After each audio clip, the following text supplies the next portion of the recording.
श्यामानंद प्रभु, thank you very much प्रभु जी, दंडवत प्रणाम। धन्यवाद प्रणाम प्रभु जी। थैंक यू सो मच प्रभु जी। प्रभु जी को मैं कई महीने से मैंने फॉलो अप कर रहा था, एंड प्रभु जी बहुत बिजी रहते अपना कॉर्पोरेट जॉब के लिए, कॉर्पोरेट लाइफ के लिए, प्लस प्रचार के लिए। तो प्रभु जी का अगर थोड़ा सा संक्षिप्त जो है मैंने ऑलरेडी भेज चुका हूँ। प्रभु जी 1999 से जुड़ा हुआ है इस्कॉन से। प्रभु जी कितु महाराज का सीनियर डिसाइपल है। तो दिशा माता जी को मैं अनुरोध करता हूँ, दिशा माता जी थोड़ा सा ब्रीफली आप हिंदी में बोलिए। आज का क्लास पूरा हिंदी में होगा, बहुत दिनों से हम यही चाह रहे थे क्लास हिंदी में हो। तो दिशा माता जी थोड़ा सा बोलिए हिंदी में प्रभु जी के बारे में। हरे कृष्णा, दंडवत प्रणाम। मैं सभी भक्त जनों का स्वागत करना चाहूंगी। आज हमारे बीच हैं श्रीमान श्यामानंद दास। प्रभु जी ने अपना दीक्षा श्रीमान कृतुदास अधिकारी महाराज से 2002 में लिया था। वह 1999 से इस्कॉन के साथ भक्ति मार्ग में जुड़े हुए हैं। वह एक गृहस्थ भक्त हैं। इंद्रपुरम, गाजियाबाद और उन्हीं के जन्म स्थान झारग्राम जिले में पश्चिम बंगाल में वह प्रचार करते हैं। प्रभु जी चैतन्य चरितामृत पढ़ने और समझने में विशेष रुचि भी रखते हैं। तो हम उनका स्वागत 3 बार हरि बोल बोल के करेंगे। हरि बोल, हरि बोल, हरि बोल। सो आज का जो चैप्टर है, the confidential reasons for the appearance of Shri Chaitanya Mahaprabhu, अंतर्निहित तो कारण है चैतन्य महाप्रभु का। बहुत ही इम्पोर्टेंट चैप्टर है। चैप्टर नंबर 4 आदि लीला से है, और वर्स का जो प्रेयर का जो संख्या है वो काफी लंबा है। सो प्रभु जी से ही बात हो रहे थे, प्रभु जी जितना हद तक आज कंप्लीट कर सकते करे, फिर नेक्स्ट सेशन होगा अगर नेक्स्ट लेक्चर की जरूरत है तो प्रभु जी आप 9 बजे तक इसको आप चला सकते हो, कोई प्रॉब्लम नहीं है।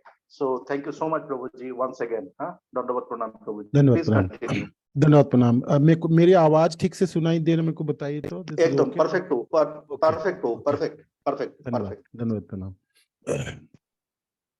नमो विष्णुपदाय कृष्ण पृष्ठाय भूतले श्रीमते कृतदास अधिकारी नामिने। नमो विष्णुपदाय कृष्ण पृष्ठाय भूतले श्रीमते भक्ति वेदांत स्वामी नामिने। नमस्ते सारस्वते देवे गौरवाणी प्रचारिणे निर्विशेष शून्यवादी पाश्चात्य देशतारिणे। श्रील प्रभुपाद की जय, गुरु महाराज की जय, आप सब भक्त बिंद की जय। निताय गौर प्रेमानंदी, हरि हरि बोल। जय जय श्री चैतन्य जय नित्यानंद, जय अद्वैत चंद्र जय गौर भक्त वृंद। जय जय श्री चैतन्य जय नित्यानंद, जय अद्वैत चंद्र जय गौर भक्त वृंद। जय जय श्री चैतन्य जय नित्यानंद, जय अद्वैत चंद्र जय गौर भक्त वृंद। श्री चैतन्य महाप्रभु की जय, श्री नित्यानंद गोसाई की जय, श्री आदित्य ठाकुर की जय, श्री गदाधर पंडित की जय, शिवास आदि गौर भक्त बिंद की जय। निताय निताय निताय गौर प्रेमानंदी, हरि हरि बोल, हरि हरि बोल। श्री चैतन्य चरितामृत श्रील कृष्णदास कविराज गोस्वामी की जय। श्री चैतन्य चरितामृत आदि लीला तो आप सब जानते ही हैं। चैतन्य चरितामृत की 3 विभाजन है, विशेष करके आदि लीला, मध्य लीला और अंत लीला। तो आदि लीला में जो महाप्रभु की 24 साल तक की जो लीला है उसमें आदि लीला में अंतर्भुक्त है। उसके बाद महाप्रभु 24 साल के बाद काटुआ में संन्यास ग्रहण किए और जगन्नाथपुरी में विराजमान हो गए। तो वो उसके बाद की जो 6 साल की जो लीला है वो मध्य लीला में है, और अंतिम 12 सालों में 18 सालों की है तो वो अंत लीला में है। तो आदि लीलाओं में आप जब भी चैतन्य चरितामृत की ग्रंथ को खोलेंगे तो देखेंगे उसमें मंगलाचरण की 17 श्लोक है, 17 श्लोक उसमें है। हालांकि ये बांग्ला भाषा में लिखा है ग्रंथ, किंतु ये सारे श्लोक संस्कृत में है। और सबसे बात है इस ग्रंथ के ऊपर जो भी कमेंट्री लिखा गया वो भी सब संस्कृत में, नहीं तो अंग्रेजी में है। मूल ग्रंथ बांग्ला में है और उनकी सारे कमेंट्री संस्कृत में लिखा गया। तो ये है। तो जब भी आप चैतन्य चरितमानस खोलेंगे तो आप देखेंगे कि भाई ये तो बांग्ला है नहीं, ये तो सारे संस्कृत है। लोगों को ऐसे लगता है। तो ऐसे अद्भुत अनूठा ग्रंथ है इस पूरे संसारों में, पूरे ब्रह्मांड के आप कहिए तो, जिसमें 17 श्लोक के व्यवहार कविराज गोस्वामी ने किए श्री मंगलाचरण करने के लिए। तो इस 17 श्लोकों में से 6 श्लोक तो चैतन्य महाप्रभु के लिए हैं, 1 से लेके 6, और उसके बाद की 5 श्लोक नित्यानंद प्रभु के लिए है। तो 6 5 11 है, और फिर इनके बाद 2 श्लोक आदित्य ठाकुर के लिए है, 11 12 और 13 नंबर। 14 नंबर श्लोक में पंचतत्व के बारे में है, और बाकी 3 श्लोक 3 प्रमुख देव हैं वृंदावन के, उनकी प्रणाम मंत्र है। श्री श्री राधा मदन मोहन, श्री श्री राधा गोविंद देव और श्री श्री राधा गोपीनाथ जी की है। तो ये 17 श्लोक है मंगलाचरण की है। जो प्रथम अध्याय चैतन्य चरितमृत खुलते ही आपको फर्स्ट चैप्टर की 1 से लेकर 17 श्लोक ये मंगलाचरण की है संस्कृत। तो इसमें से प्रथम 6 श्लोक हम चैतन्य महाप्रभु के बारे में वर्णित है। तो प्रथम श्लोक आप लोगों ने सुने भी हैं, पढ़ के भी आए। उसमें महाप्रभु, गौरांग महाप्रभु है कौन, है ना, क्या उनकी महिमा है, क्या उनके स्तर है, महाप्रभु है, उसके बारे में पुंखानी पुंख वर्णन इस 6 श्लोकों में बताने के बाद उनको उन्होंने विस्तार किए 4 अध्यायों में। First chapter, second chapter, third और फोर्थ चैप्टर, 1 से लेकर 4 जो अध्याय है चैतन्य चरितमृत की, चैतन्य महाप्रभु के ऊपर है, और ये 6 श्लोक के ऊपर विस्तार है। तो और फिर आने वाले फिर 5 श्लोकों के विस्तार 5th चैप्टर में हो गया। ऐसे करके चैप्टर आगे बढ़े। तो हमारे विषय वस्तु तो आज के चैतन्य महाप्रभु के प्रकट की मुख्य कारण है ना, जो अंतरंग कारण है। तो चैतन्य महाप्रभु है कौन, पहले मैंने महाप्रभु कोई महापुरुष है, महाप्रभु है कौन, तो इसके लिए कविराज गोस्वामी प्रथम श्लोक से ही वर्णन कर दिए हैं, कोई संदेह और आख्या नहीं। बंदे गुरुन ईस भक्तान ईशान ईशावतारकान तत्प्रकाशाश्च तत्शक्ति कृष्ण चैतन्य संज्ञकम, प्रथम श्लोक आपने श्रवण की है। तो कविराज गोस्वामी कहते हैं, मैं अपने गुरुवर को प्रणाम करता हूँ। बंदे गुरुन ईस भक्तान, कृष्ण के भक्त जनों को प्रणाम करता हूँ। ईसा स्वयं कृष्ण को, इसको अवतारों को, तत्प्रकाश उनके पूर्ण अंश को, उनके शक्तियों को, कृष्ण चैतन्य संगकम और पूर्ण पुरुषोत्तम भगवान जो है स्वयं चैतन्य महाप्रभु।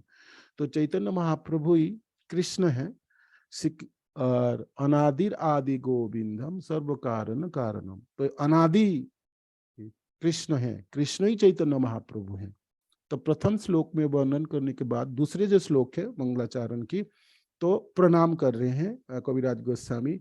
वंदे श्री कृष्ण चैतन्य नित्यानंद सहोदितो गौड़ोदय पुष्पवंतो चित्रो संधो तमनुदो। मैं प्रणाम करता हूँ इस दोनों भाइयों को, चैतन्य महाप्रभु और नित्यानंद प्रभु को।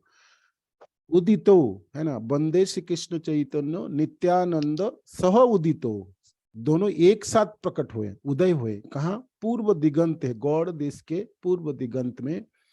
चित्रो संदो तमनुदो, तो गौड़ोदय पुष्पवंतो, सूर्य और चंद्रमा के भांति उदय हुए। और कैसे? आशीर्वाद प्रदान करने के लिए। और अद्भुत है, आश्चर्यजनक रूप में दोनों एक साथ प्रकट हुए, उदय हुए। और तमनुदो, अंधकार है ना, जो अज्ञान के अंधकार को नष्ट करने के लिए। ऐसे करके 2 नंबर श्लोक आगे, फिर तीसरी श्लोक आगे चैतन्य महाप्रभु की महिमा आगे बढ़ाते हुए कहते हैं चैतन्य महाप्रभु के लिए आगे 3rd श्लोक जो व्यवहार के कविराज गोस्वामी, जद्दयितम ब्रह्म उपनिषदि तदपाश्यत अनुभा, जो आत्मा जद्दयितम ब्रह्म उपनिषदि तदपाश्यत अनुभा, जो आत्मा अंतर्जामी सो अस्य अंश विभवो षडैश्वर्य पूर्ण यह भगवान स्वयं अयम ना चैतन्याद कृष्णाद जगति परतत्थम परम यह। 3rd श्लोक। मंगलाचरण की। कड़ी बोल। तो उसमें कविराज गोस्वामी कहते हैं जद दयित ब्रह्म उपनिषदि, उपनिषद में जिनके बारे में जिनको अद्वैत ब्रह्म कहलाता है वो क्या है, तदपाश्य तनुभा, वो उनके भगवान के तनुभा, तनु मीन्स विग्रह है, स्वरूप है, उनके आभा है। तो भगवान कृष्ण की तथा चैतन्य महाप्रभु की शरीरों की आभा तथा किरण, यह ब्रह्म जो उपनिषद में इसको अद्वैत ब्रह्म कहलाते हैं। जो आत्मा अंतर्जामी स अस्य अंश विभव, और जो आत्मा जो अंतर में रहने वाले अंतर्जामी के रूप में जिनको जाना जाता है, जो परमात्मा रूप है, वो उनके अंश स्वरूप है। षडैश्वर्य पूर्ण भगवान स्वयमयम, 6 आश्चर्य से परिपूर्ण भगवान है ना, जो स्वयं भगवान है। ना चैतन्याद कृष्णाद जगति, वो कौन है, वो स्वयं चैतन्य महाप्रभु है, वो स्वयं कृष्ण है। ना चैतन्याद कृष्णाद जगति पर तथ्यम परम है, इसके ऊपर और कोई तथ्य नहीं है, और मैं कोई तथ्य और नहीं जानता हूँ, कविराज गोस्वामी वर्णन। तो महाप्रभु स्वयं कृष्ण है, स्वयं कृष्ण भगवान स्वरूप है, और 6 ऐश्वर्य से परिपूर्ण कृष्ण है। कृष्ण की ब्रह्म स्वरूप नहीं है, परमात्मा स्वरूप नहीं, स्वयं कृष्ण, और 6 ऐश्वर्य से परिपूर्ण है। आप जानते हैं ना 6 ऐश्वर्य कृष्ण की, भगवान की, बताइए 6 ऐश्वर्य कोई है भगवान की? तो जैसे यशोमान, शक्तिमान, इस तरह से। हाँ, जैसे गुणवान, ऐश्वर्यस्य समग्रस्य वीरस्य जशस्य श्रिय ज्ञान वैराग्यस्य च सन्नाम भगैतीन गणा। श्रील व्यासदेव के पिताजी पराशर ऋषिधर भगवान की संज्ञा है। भगवान कौन है? जिसमें 6 ऐश्वर्यों की परिपूर्णता है। ऐश्वर्यस्य समग्रस्य, जिसमें पूरा ऐश्वर्य है, धनवान है सबसे, धन तो सबों के पास है। चलो प्रभात कैसे, कोई छोटा है, कोई छोटे, कोई सबसे बड़े धनवान तो कृष्ण है, चैतन्य महाप्रभु है। तो समग्र धनवान, समस्त धन उनकी है, वीरता उनकी है, जस उनकी है, श्रेय सुंदरता उनकी है, ज्ञान उनकी है, वैराग्य उनकी है। तो ये 6 ऐश्वर्य से परिपूर्ण जो भगवान है, यही चैतन्य महाप्रभु है, और यही कृष्ण है, और यही परम तत्व है। इसके ऊपर कोई तथ्य नहीं है, कोई तथ्य नहीं है। और इनकी जो 2 भाग है, परमात्मा स्वरूप और ब्रह्म, इनके अंश स्वरूप है ना। वदन्ति तत्त्वविदस्तथ्यम जद ज्ञानम अद्वयम ब्रह्मेति परमात्मेति भगवान इति शब्दते। भागवत कहते हैं जो अद्वय, जो परम सत्य है, उनकी 3 स्वरूप होती है, एक है ब्रह्म स्वरूप, एक परमात्मा, और एक पूर्ण भगवान। तो चैतन्य महाप्रभु जो है स्वयं कृष्ण है, भगवान की परिपूर्ण रूप है, साकार स्वरूप है। तो ऐसे करके आगे बढ़ते हुए कविराज गोस्वामी अब 4था श्लोक में पहुंचते हैं मंगलाचरण की। तो ये प्रभु जी अगर आप चाहेंगे तो विष्णु प्रभु स्क्रीन में वो श्लोक, विष्णु प्रभु थोड़ा सा स्क्रीन में डाल दीजिए। अब 4th श्लोक मंगलाचरण के, अनार्पित चरिम चिरात, वो वाला श्लोक आप डाल विष्णु प्रभु थोड़ा सा फॉन्ट बड़ा करके डाल दीजिए। फर्स्ट चैप्टर 4th श्लोक, फर्स्ट चैप्टर 4th श्लोक है। श्योर प्रभु जी। हाँ, बहुत फेमस श्लोक है, बहुत फेमस श्लोक, मजा आ रहा है बिल्कुल प्रभु जी, thank you so much. Fourth श्लोक आपका। हाँ, फर्स्ट चैप्टर 4th श्लोक, फर्स्ट चैप्टर। अनार्पित चरिम चिरात करुणायवतीर्न कलो समर्पयितुमुन्नत उज्ज्वल रसाम सभक्ति श्रियम हरिपुरत सुंदर दुति कदम्ब संदीपितो सदा हृदय स्कंदरे वह सचिनंदन अनार्पित चरिम चिरात करुणायवतीर्न कलो फॉन्ट बड़ा कर दीजिए। समर्पयितुम् उन्नत उज्ज्वल रसाम सभक्ति श्रियम हरिपुरत सुंदर दुति कदम्ब संदीपित सदा हृदय स्कंदरे स्फुरत वह सचिनंदन। चैतन्य चरितामृत के मंगलाचरण की ये 4th श्लोक है, जो महाप्रभु के महिमा वर्णित कर रहे हैं कविराज गोस्वामी। ये श्लोक स्वरूप दामोदर जी जो महाप्रभु के सेक्रेटरी मित्र साथ में रहे जगन्नाथपुरी में, तो स्वरूप दामोदर जी थोड़ी थोड़ी श्लोक महाप्रभु के ऊपर उन्होंने अपने डायरी में लिखा करते थे। उनको दामोदर, स्वरूप दामोदर की कड़चा के नाम से विख्यात है संसार में। उन्हीं से ये सब श्लोक जब रघुनाथ दास गोस्वामी महाप्रभु के पास पहुंचे, और जब महाप्रभु ने रघुनाथ दास गोस्वामी को स्वरूप दामोदर के आश्रय में रह के भक्ति करने के लिए आज्ञा दी, तो आने वाले दिनों में लोगों को पता चले महाप्रभु के बारे में और चैतन्य चरितामृत ग्रंथ आदि की रचनाओं की पृष्ठभूमि बने, तो स्वरूप दामोदर जी उनको कंठस्थ कराए थे ये सब श्लोक के रघुनाथ दास गोस्वामी को। ये रघुनाथ दास गोस्वामी राधा कुंड के तट पे बैठ के जब गौर कथा कहते थे, तो उसी कथा सुनने वालों में से कविराज गोस्वामी भी बैठ के कथा सुनते थे। और ये श्लोक कविराज गोस्वामी उसी से सुन के यहाँ पर लिपिबद्ध किए। और महाप्रभु की महाप्रभु क्या प्रदान किए, महाप्रभु क्या दान किए, क्यों महाप्रभु आए और क्या कारण है, महाप्रभु के आने की बाह्य कारण जो है वो थर्ड चैप्टर में वर्णित है, और इस श्लोक की विस्तार है जो आप लोगों ने सुने हैं इसके ऊपर। तो श्लोक की अर्थ आप जानते हैं, जे अनार्पित चरिम चिरात, अनार्पित कभी भी अर्पित नहीं किया गया, बहुत कालों से कभी भी नहीं दिए। क्या?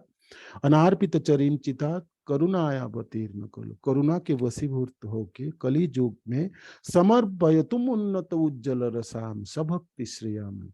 भगवान कृष्ण स्वयं अपना भक्ति खुद प्रदान किए हैं और अपना प्रेम प्रदान किए, उन्नत उज्जवल रस प्रदान किए हैं, हरिपुरट सुंदर द्युति। तो कैसे है महाप्रभु? उनके पिघले हुए सोने के जैसा उनकी द्युति है ना। कनकाबदातो अजानुलंबित भुजौ, कनकाबदातो, पिघले हुए सोने को आपने पिघला दोगे तो कैसे वर्ण होते, ऐसे आभा से समन्वित गौरांग महाप्रभु प्रदान किए हैं समस्त जगतवासियों की। क्या प्रणाम? की उन्नत उज्जवल रस, प्रेमा भक्ति, माधुर्य रस समन्वित कृष्ण प्रेम प्रदान किए हैं। हरिपुरट सुंदर द्युति कदम्ब संधिपित सदा हृदय स्कंदर स्फुरत, वह सचिन, वो सची माता के पुत्र सचिनंदन आप सबों के हृदय में विराजमान हो जाए। तो ऐसे करके स्वरूप दामोदर जी प्रार्थना किए रघुनाथ दास गोस्वामी और प्रार्थना कर रहे हैं कविराज गोस्वामी यहाँ पर। तो चैतन्य महाप्रभु की प्रकट की बाह्य कारण जो थर्ड चैप्टर में है, तो क्या बाह्य कारण है, क्या देना चाहे, क्या किस देने के लिए आए कृष्ण, है ना। कृष्ण के अनेकों अवतार आता है और स्वयं कृष्ण भी आए, और इस बार कृष्ण गौरांग महाप्रभु के रूप में आए, तो क्या देना चाहते हैं, क्या देना चाहते हैं, क्या उन्होंने अभी तक नहीं दिए कभी भी।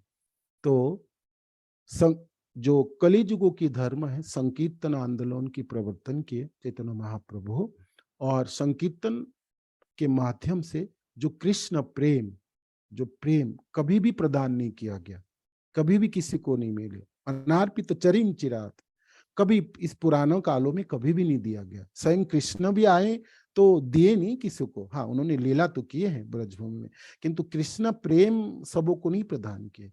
कृष्ण प्रेम सबों को प्रदान किए गौरांग महाप्रभु, भक्त के रूप में आए, भक्त अवतार है, खुद भक्ति आपने किए और उस करके दूसरे को सिखाए। आपनी करीमो भक्ति भाव अंगीकार, आपने सिखाई ले धर्म सिखाना न जाए, आपनी ना कईले धर्म सिखाना न जाए। तो भक्त भाव को अंगीकार किए और खुद भक्ति किए और भक्ति करके सबों को सिखाए, हम सबों को सिखाए। प्रकट लीला में उन्होंने सिखाए, और इस समय अप्रकट लीला में जो भी कृष्ण चैतन्य महाप्रभु के बारे में सुनेंगे उनको भी कृष्ण प्रेमा भक्ति प्राप्ति होने वाली। तो जो बहुत कालों तक नहीं दिया गया था, वो कृष्ण प्रेम तथा माधुर्य रस है ना, वो प्रदान किए हैं चैतन्य महाप्रभु संकीर्तन आंदोलन के माध्यम से। ये संकीर्तन आंदोलन युग धर्म भी है और ये एक बाह्य कारण है महाप्रभु के आने के। दूसरे कारण इसी अध्याय में वर्णित है, जो आदित्य ठाकुर ने उनको तुलसी दल और गंगा जल, तुलसी दल और गंगा जल निवेदन किए और खूब पुकारे, तुलसी दल मात्रे न चलो के न बा, है ना। तो खूब पुकारे, जे हे कृष्णा आप नहीं आओगे तो इस संसार को कौन तारने वाले हैं, लोग सब अनाचारी हो गए, कोई बचाने वाला नहीं है, आपको आना है। तो स्वयं महाविष्णु जो आदित्य ठाकुर के रूप में है, उन्होंने खूब पुकारे, खूब पुकारे। तो उन्हीं के प्रार्थनाओं से, पुकार से भगवान चैतन्य महाप्रभु के रूप में प्रकट हुए। ये एक बाह्य कारण है। तो दो कारण इस थर्ड चैप्टर में वर्णित हुए, आप लोगों ने इसको श्रवण भी किए होंगे और विस्तार वर्णन हुई। तो ये बहुत सुंदर श्लोक है, यहाँ से शुरुआत हुई, यहाँ से शुरुआत हुई। क्या करना चाहते हैं कृष्ण? कृष्ण जब वापस गए अपने लीला समाप्त करने के बाद, तो गोलोक में जाके सोच रहे हैं, जी मैंने तो सब कुछ किया, सब कुछ किए मैंने, किंतु लोगों ने तो भक्ति तो ग्रहण की ही नहीं, तो और मैं भक्ति दे भी नहीं पाया ज्यादा लोगों ने, और मेरी लीलाओं के प्रति आकर्षित भी नहीं हुआ। तो करुणा घन श्री कृष्ण सोचे, जब मैं इस बार जब जाऊंगा ना, तो मैं सबको प्रेम प्रदान कर दूंगा, मैं पात्र अपात्र नहीं देखने वाला हूँ, है ना, नहीं देखूंगा, विचार नहीं करूंगा, है ना, विचार नहीं करूंगा, मैं खुद करूंगा भक्ति और खुद आस्वादन करूंगा और दूसरे को भी सिखाऊंगा। इस प्रकार गौरांग महाप्रभु भक्त अवतार के रूप में प्रकट होके भक्ति, है ना, निज भक्ति जो सभक्ति श्रियम, भक्ति के जो खजाना था उनके पास, वो खोल दे सबों के लिए, है ना। जी इसको आप खोल देते हैं, कोई भी ग्रहण कर ले। और आप देखे हैं महाप्रभु की प्रकट लीलाओं में जो भी लोगों ने दर्शन किए महाप्रभु, है ना, उनमें लायकात हो ना हो, सबको प्रेमा भक्ति प्रद मिली, है ना। आप देखिए कहाँ साधन भक्ति, साधन भक्ति के दो स्तर, वैदिक भक्ति, रगानुगा भक्ति, फिर भाव भक्ति, फिर प्रेमा भक्ति। गौरांग महाप्रभु के दर्शन मात्र से कोई भी व्यक्ति को प्रेमा भक्ति प्राप्ति हो गई, है ना। सर्वोच्च महाप्रभु की प्रकट लीलाओं में जो भी एक बार गौरांग महाप्रभु को देखते थे, वो घर वापस नहीं जाता था, उसको प्रेमा भक्ति मिल गई, वो क्यों जाए, है ना, वो महाप्रभु के साथ चलना चाहते थे, है ना। तो इस प्रकार है। जब अब तो महाप्रभु अप्रकट लीलाओं में है, तो कविराज गोस्वामी कहते हैं, जी तभी भी आप मायूस मत होइए, आप थोड़ा बहुत भी महाप्रभु के बारे में सुन रहे हैं, भावना रख रहे हैं, आप कोशिश कर रहे जानने के लिए, तो महाप्रभु तभी भी, इस समय भी अप्रकट होके भी प्रकट हो गए, है ना, और आपको प्रेमा भक्ति प्रदान कर देंगे। तो गौरांग महाप्रभु के प्रति थोड़ा सा भी आसक्ति, आप देखेंगे आपके हृदय की कलमश नष्ट हो जाती है और आपको सचमुच कृष्ण भक्ति की चार चांद लगने लगती है, आप तुरंत प्रगति कर सकते हैं और इस प्रकार चमत्कार प्रदान करते हैं। तो ये है महाप्रभु की कृपा है, करुणा है, जो स्वयं कृष्ण है, भक्त के रूप में आए, गौरांग महाप्रभु के रूप में आके संकीर्तन आंदोलन के प्रवर्तन किए और आदित्य ठाकुर की पुकार से भी आए। तो ये थर्ड चैप्टर में आपकी हुई बाह्य कारण महाप्रभु के आने की, है ना, महाप्रभु के आने की। इसके विस्तार आप लोगों ने सुने भी है और उसमें श्लोका भी है, आप पढ़िएगा बीच बीच धीरे धीरे अच्छा से, तो आपको समझ में भी आ जाएंगे। अब रही फोर्थ चैप्टर। इस फोर्थ चैप्टर में अंतिम दो श्लोक जो आपके मंगलाचरण की, जो 6 श्लोक है महाप्रभु के, तो फोर्थ श्लोक और फिफ्थ श्लोक, नहीं फिफ्थ एंड सिक्स्थ श्लोक, फिफ्थ एंड सिक्स्थ, ये दोनों श्लोक की वर्णन हुई आपकी फोर्थ चैप्टर में, अध्याय 4 में। अध्याय 4 की 4 आप जब देखेंगे, अध्याय के नाम ही है, अध्याय जब आप खोलेंगे चैतन्य चरितामृत, तो चैतन्य महाप्रभु के प्राकट्य की गुह्य कारण, अंतरंग कारण, है ना। उसको मुख्य कारण भी बोलते हैं, एक गौण कारण होता है और एक मुख्य कारण होता है, तो ये मुख्य कारण है। तो fourth chapter, confidential reasons for appearance Chaitanya Mahaprabhu, ठीक है ना। आइए इसको पढ़ने से पहले और समझने से पहले 2-4 बातें कर लेते हैं थोड़ी थोड़ी करके, है ना।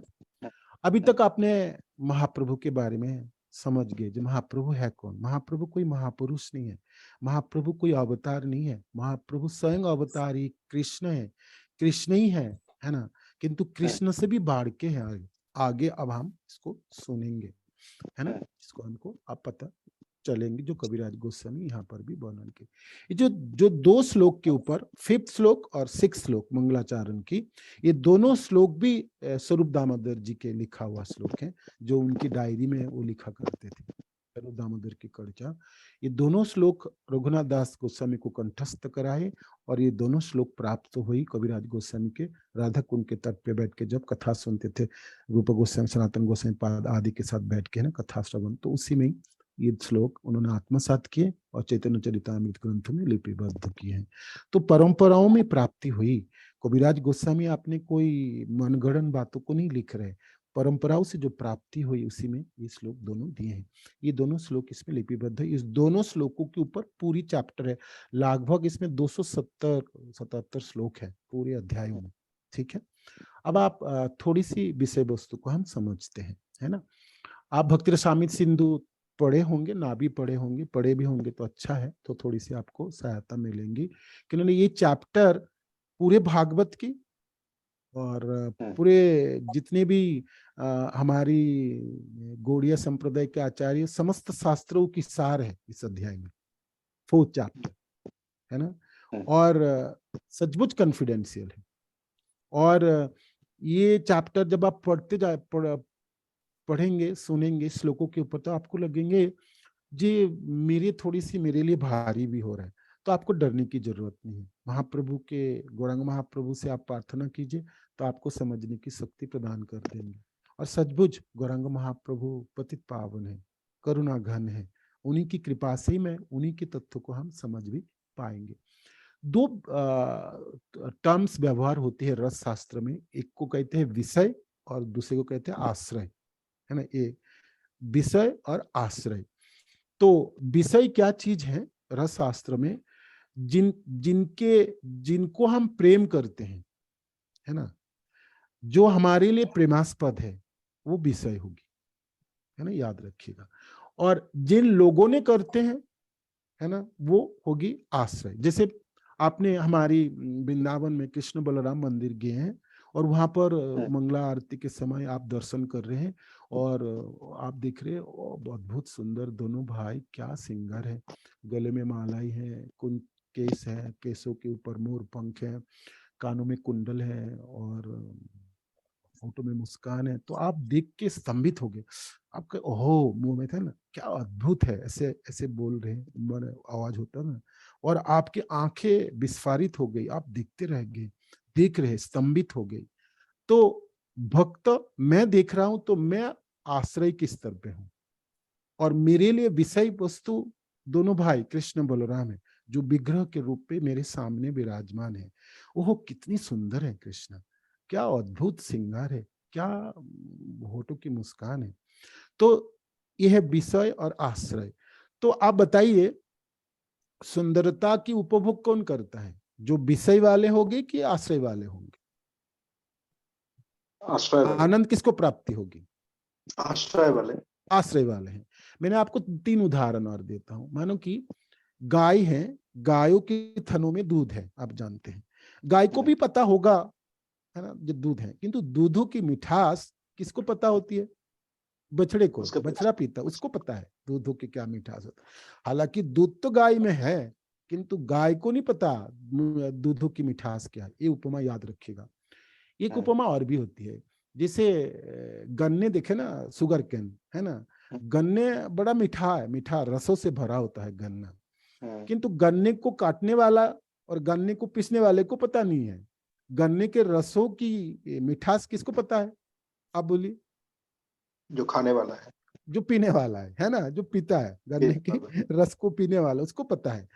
स्वयं गन्ने को भी पता नहीं, गन्ने को काटने वाले को पता नहीं, गन्ने को पीसने वाले, गन्ने के रस को पीने वाले को पता। और क्या सो मिठास है ना। तो देखो मिठास है तो गन्ने पे है, किंतु गन्ने को ना पता। दूध है तो गाय के थनों में, किंतु गाय को ना पता। पता तो दूसरे स्तरों पे रहने वाले व्यक्तियों को, बछड़े को पता है, नहीं तो गन्ने के रस को पीने वाला। जैसे आप एक रास्ते पे घूमते घूमते आपने देखा, वो एक स्टोर है, म्यूजिक स्टोर है, जिसमें हारमोनियम रखा है, तबले रखे हैं और मृदंग आदि रखे हैं, अनेकों वाद्य यंत्र हैं। तो आप सोचे, आप आम आदमी हो, आपको पता ही नहीं है, तो आपने देखा ठीक है, किंतु जो दक्ष है बजाने वाले, वो तो अंदर जाएंगे और फिर बजाएंगे और इसमें सुर निकाले और सुरों का आस्वादन करेंगे। तो सिर्फ वाद्य यंत्र को खुद नहीं पता, जो उसके अंदर वो जो उसकी जो ताल लय और ये सब झंकार निकलने वाले, किंतु बजाने वाले जो जानते हैं वो उनमें से निकाल के ले जाता है। तो ये उपमा भी आप याद रखिएगा। अब आई विषय और आश्रय। तो महाप्रभु के आने की मुख्य प्रयोजन 3 कारणों की वजह से, निजी प्रयोजन जिसको कहते हैं, वो 3 कारण है जिनके लिए स्वयं कृष्ण गौरांग महाप्रभु के रूप में अवतार लिए हैं। हमने बाह्य कारण तो पढ़ लिए, जो संकीर्तन आंदोलन भगवान कृष्ण की कोई भी अवतार कर सकते थे, कोई भी जुगावतार कर सकते थे संकीर्तन आंदोलन। हाँ, जहां तक प्रेम की बात है, समर्प्यतम उन्नत उज्जवल रसा, वो देने के लिए स्वयं कृष्ण को ही आना पड़ता, और या गौरांग महाप्रभु बाह्य कारण। किंतु महाप्रभु के रूप में आने के लिए गौरांग महाप्रभु अपनी निजी 3 कारण था, उनको अपनी खुद 3 कारणों की वजह से खुद इस बार प्रकट हुए, वो उनके मुख्य कारण। उनमें से प्रथम कारण है, स्वयं कृष्ण जो गौरांग महाप्रभु हैं, राधा रानी के स्तर को समझना चाहते थे। राधा रानी के जो स्तर हैं, वो स्तर को समझना चाहते थे। भगवान कृष्ण विषय स्वरूप है, राधा रानी आश्रय स्वरूप है। तो भगवान कृष्ण समझने चाहते हैं आश्रय क्या चीज है, माने मेरे भक्तों मेरे को दर्शन करके बड़ी आनंदित रहता है ना। और उनमें से राधा रानी तो कमाल की हैं। तो प्रेम करने वाले में से संसारों में, पूरे संसारों में, आध्यात्मिक जगत हो, कोई भी ब्रह्मांड हो, समस्त भक्त जनों में से सर्वोपरि श्री गोपीजन है। और गोपीजनों की सिरमौर श्री राधा रानी, श्री राधा ठाकुरानी।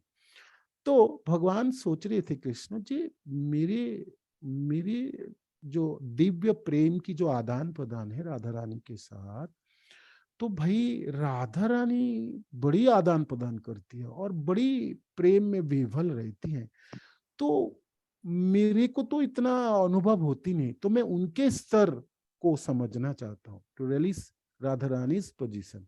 ये प्रथम कारण है महाप्रभु को, स्वयं कृष्ण को गौरांग महाप्रभु के रूप में आने का मुख्य एक कारण है, जो राधा रानी के स्तर को समझना है।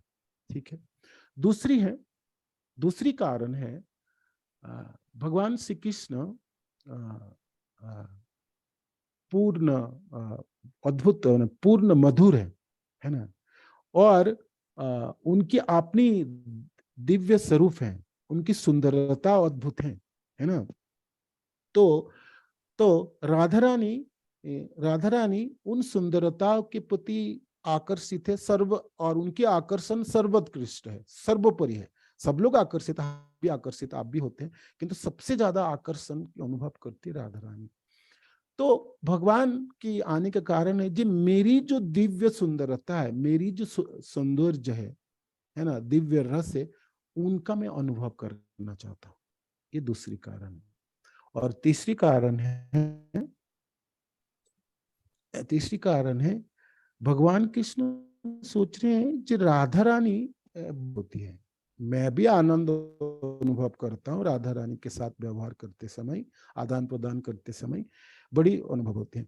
राधा रानी संकेत वनों में आए तो श्याम सुंदर को हाथ पकड़ के कहते हैं, माधव तो आप तो बड़े सुंदर लग रहे, आज आपके कुंचित केसों में मोर पंख तो एकदम फर्स्ट क्लास है ना, वेरी गुड।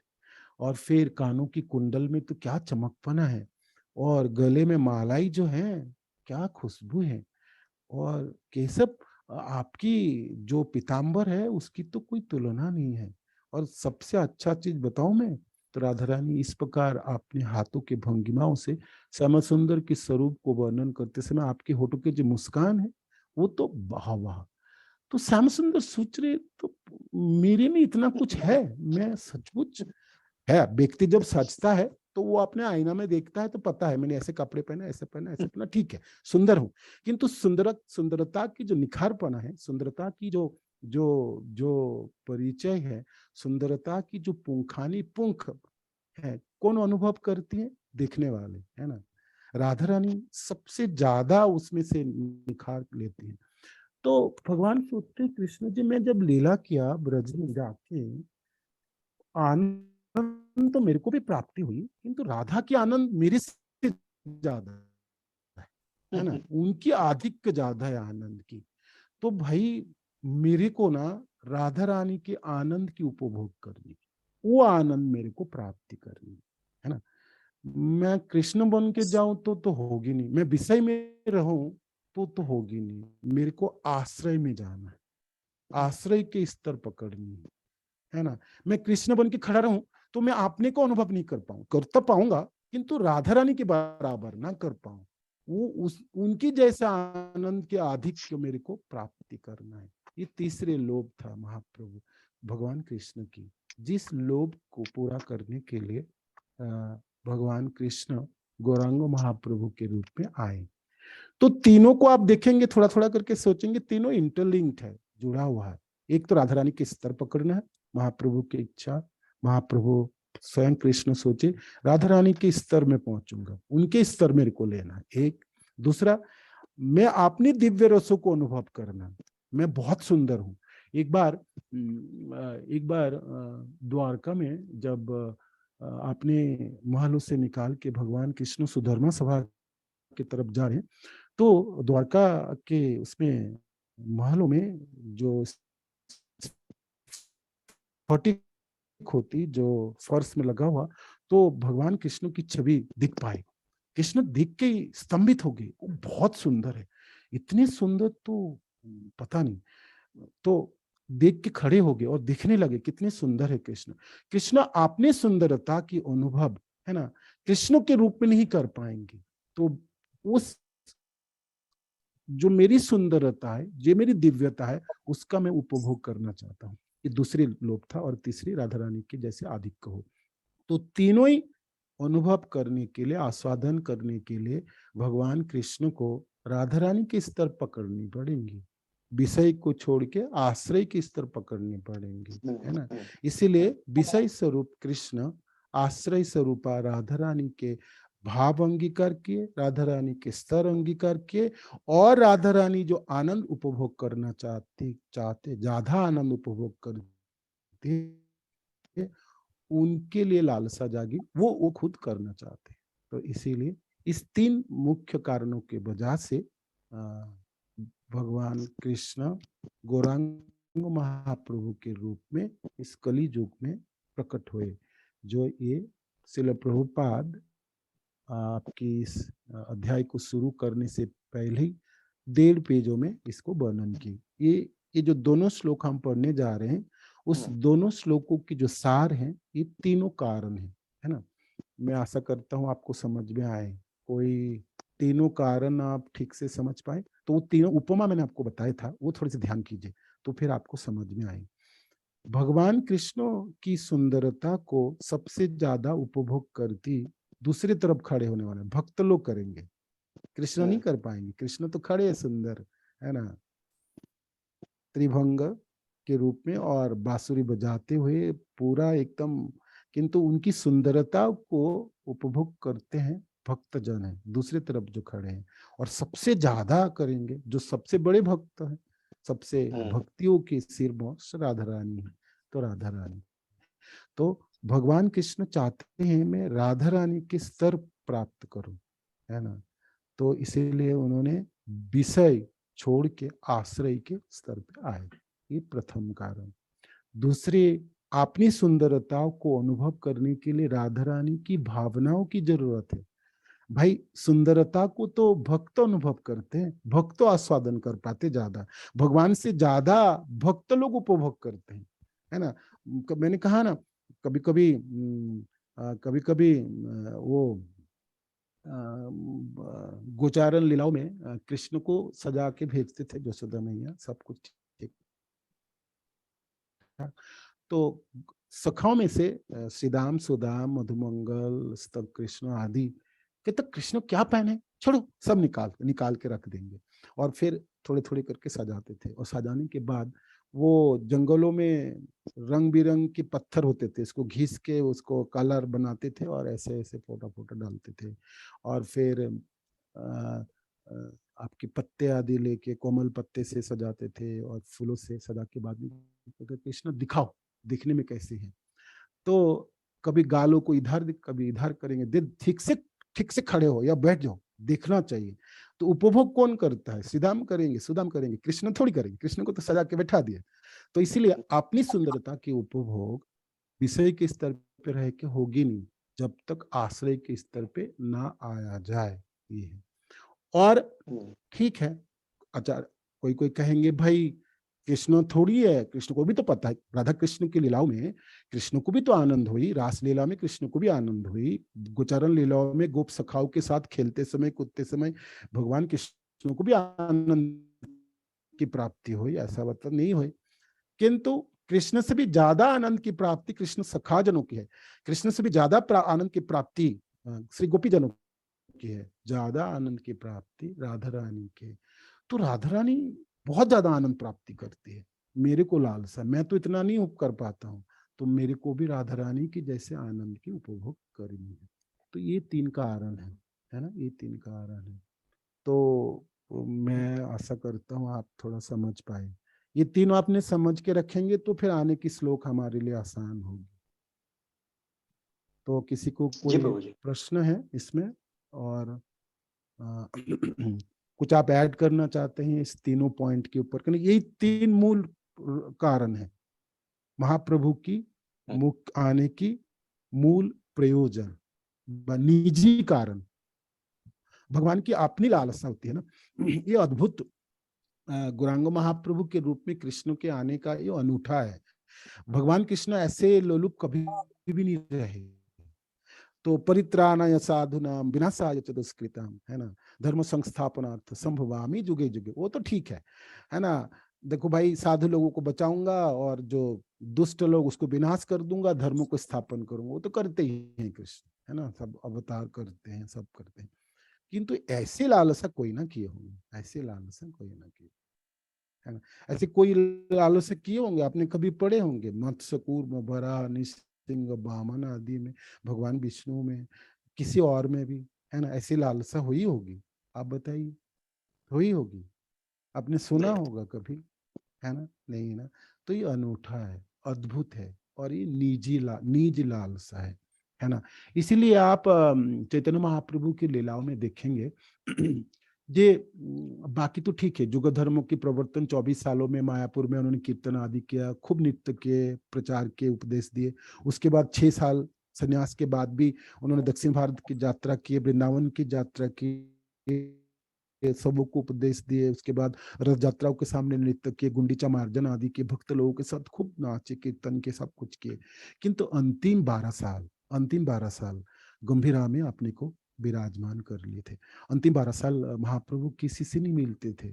सिर्फ आपने दोनों जो निजी पार्षद रामानंद राय, स्वरूप दामोदर, और उनके जो सेवक गोपाल, है ना, गोविंद, है ना, वो तीनों ही उनको संभालते थे।